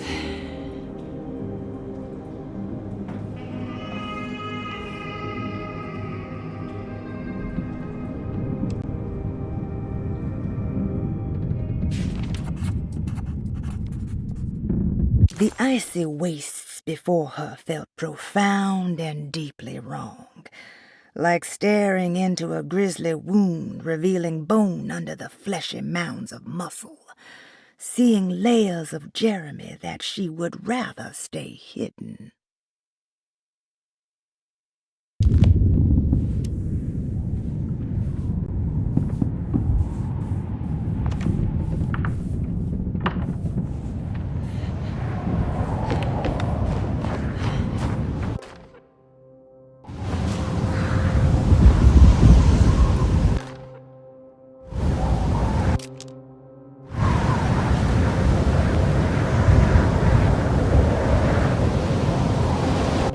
found the ancient stellarium perched on a cliff facing the Arctic Ocean after a day of sailing due north of the Eskimo encampment.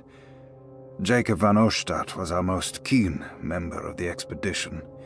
He had been chasing down the source of a peculiar type of crystallized metal present in several sacred items among the natives on the northeast coast of Greenland. The site was a remarkable find for any explorer, and we were all enraptured in our search for enlightenment and meaning. The surviving architecture seemed almost unearthly in origin and astonishingly sophisticated. The metal Jacob was searching for was abundant, almost ubiquitous. We were so taken by our find that we were surprised by the sun falling below the horizon. As we quickly picked up our gear, ready to head back to our camp, Jacob van Oostad declared that he wanted to stay. He was adamant. We begged him to reconsider. The night would be getting colder by the hour, and we feared for all our safety. Jacob refused, threatening us with violence if we wouldn't leave him alone. As the snowfall turned heavier, we left him there on his own. The next day, the weather became worse, and we had to spend hours enforcing our shelter as our tents became increasingly useless. The group had ridden off Jacob, thinking he must be dead. I had an urge to make one final attempt to save him, so I headed out as darkness fell with a handful of flares and headed toward the coast and up the climb towards the stellarium. That's when I saw him, transfixed by a burning sky, that celestial lantern. Jacob keeled over and let out a painful shriek that struck me with such fear and pity. He was crying in agony, for the cold weather had ravaged his flesh. I called out to him, and he turned to face me. His vacant stare held me in place like a needle through a butterfly, and he said, "You must leave now, Herstan. Go, and never come back." And so I left.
What do you want?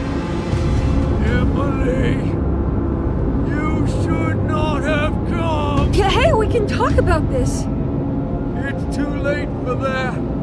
It's too late.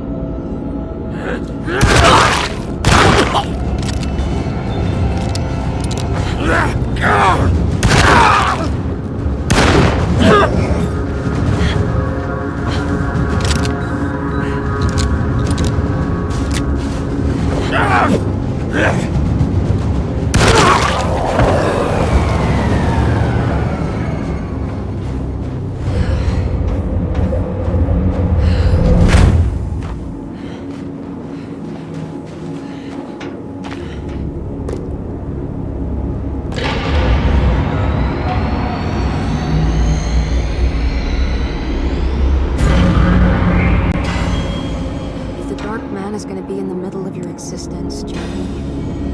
At least set everything in order.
understand. Why are you here?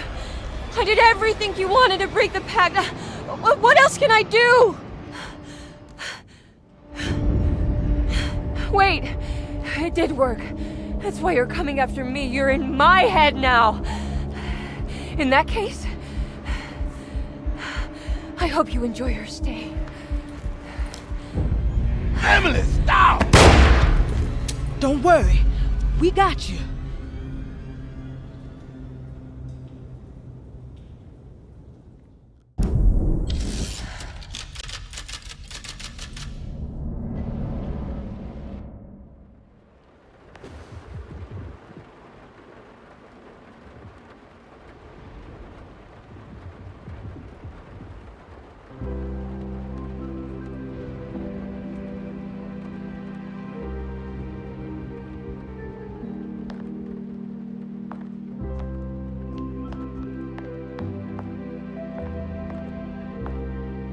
Are you alone? Or is he in there with you? Miss Hartwood is up! Heard you almost painted the foyer with your own blood and guts. Good to see you still in one piece. Stick around, will you? It's going to be an exciting night.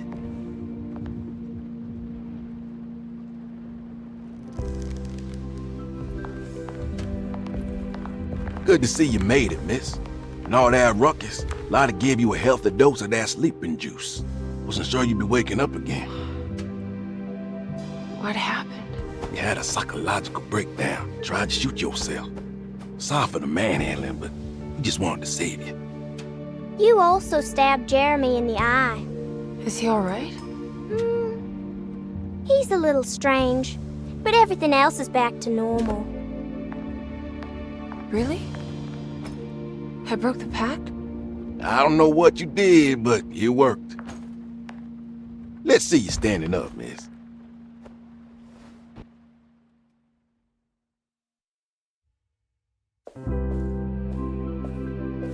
Jeremy, are you okay? I'm so sorry for hurting you. How can you ever forgive me? Emily, I missed you so. I do hope you'll stay with me for a while. Uncle, what's wrong?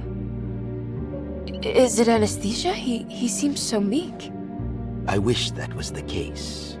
It turns out that you managed to lobotomize him. It's actually quite impressive considering your technique. This is permanent? You sacrificed a piece of his mind to save the whole. It's a little like treating a bad knee by cutting off the leg. It's blunt, but it works. That's terrible. Perhaps.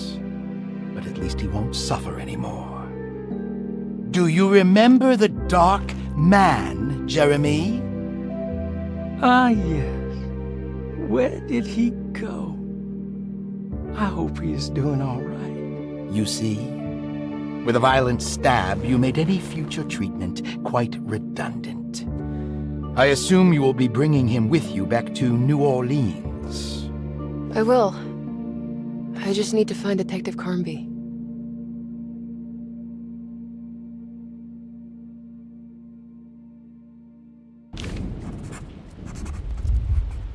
Everything was back to normal. Did any of it really happen? What had Emily actually been doing all night?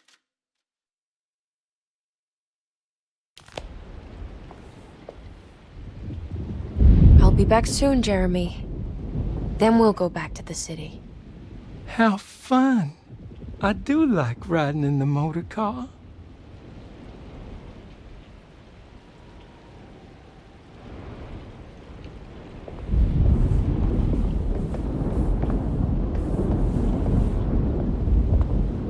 Well done, Miss Hartwood. You officially made Derceto the dullest place in existence again. Oh, thank you. Happy to be of service.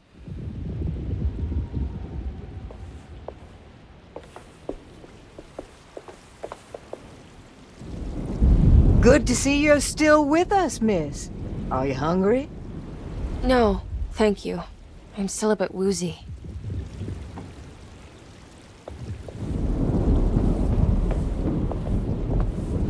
Looks like a storm's coming. Radio says it could get real bad. Floodings and such.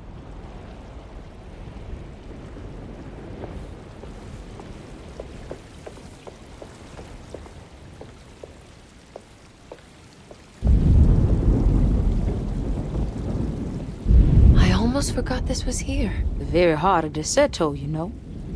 Almost time to call on her.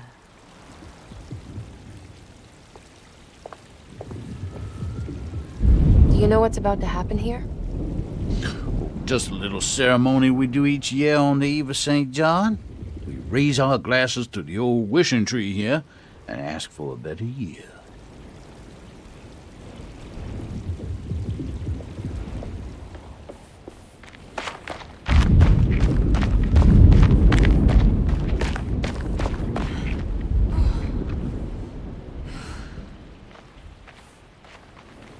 What are you doing? Preparing for the ceremony. This time she will come. I'm sure of it.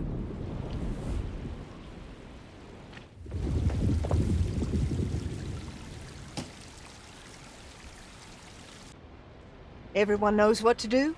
Y'all know the new words. Mrs. Thompson, we talked about this. I'm not sure everyone is comfortable. Doctor, I insist. This is important. We've waited for so long, Doctor. Let's just go with the old song. Not every change is an improvement. Boss, good or bad, we need to move forward. All in, Doc. Let's bet it all. But we don't know what we're dealing with. It'll be okay, Doctor. Better even.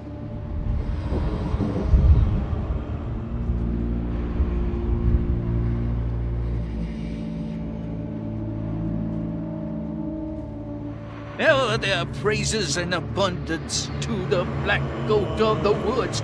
Hear us, brother. Take pity on us. Take pity on us.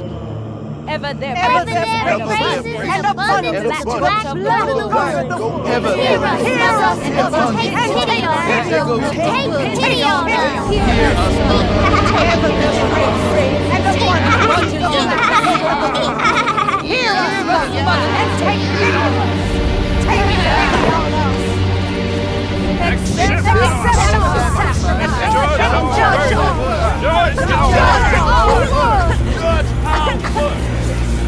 What are you doing? This is madness! This here's what needs to happen. She's just a child!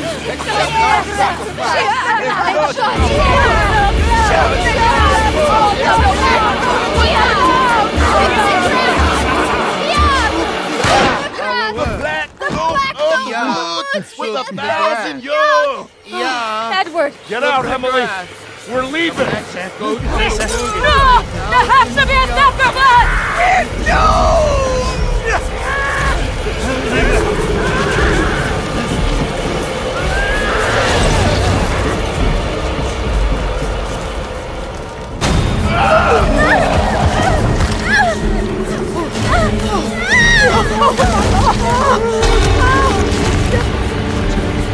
Come with me.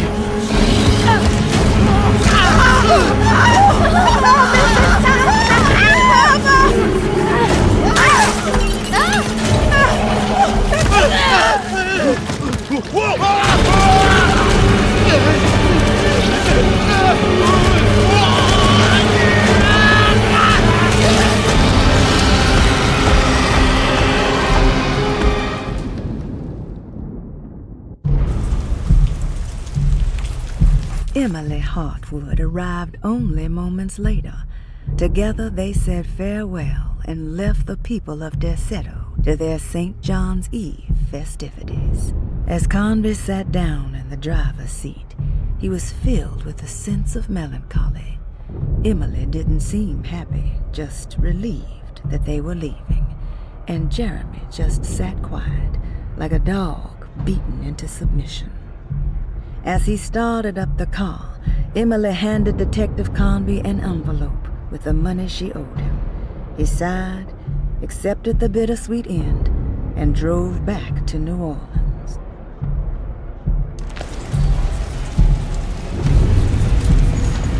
I have to stop that thing. It's gonna kill everything in its way. No, Ruth. Get yourself together, Emily. You have to finish this.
Emily, are you all right?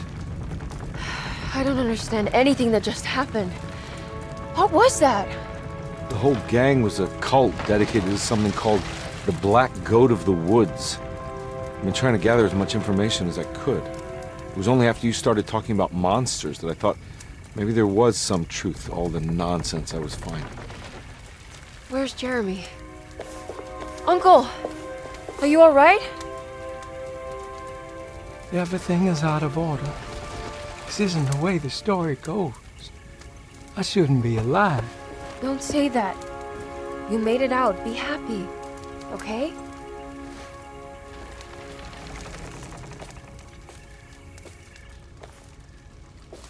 Hey, kid. You doing all right? It wasn't what I expected, but you can't always get what you want.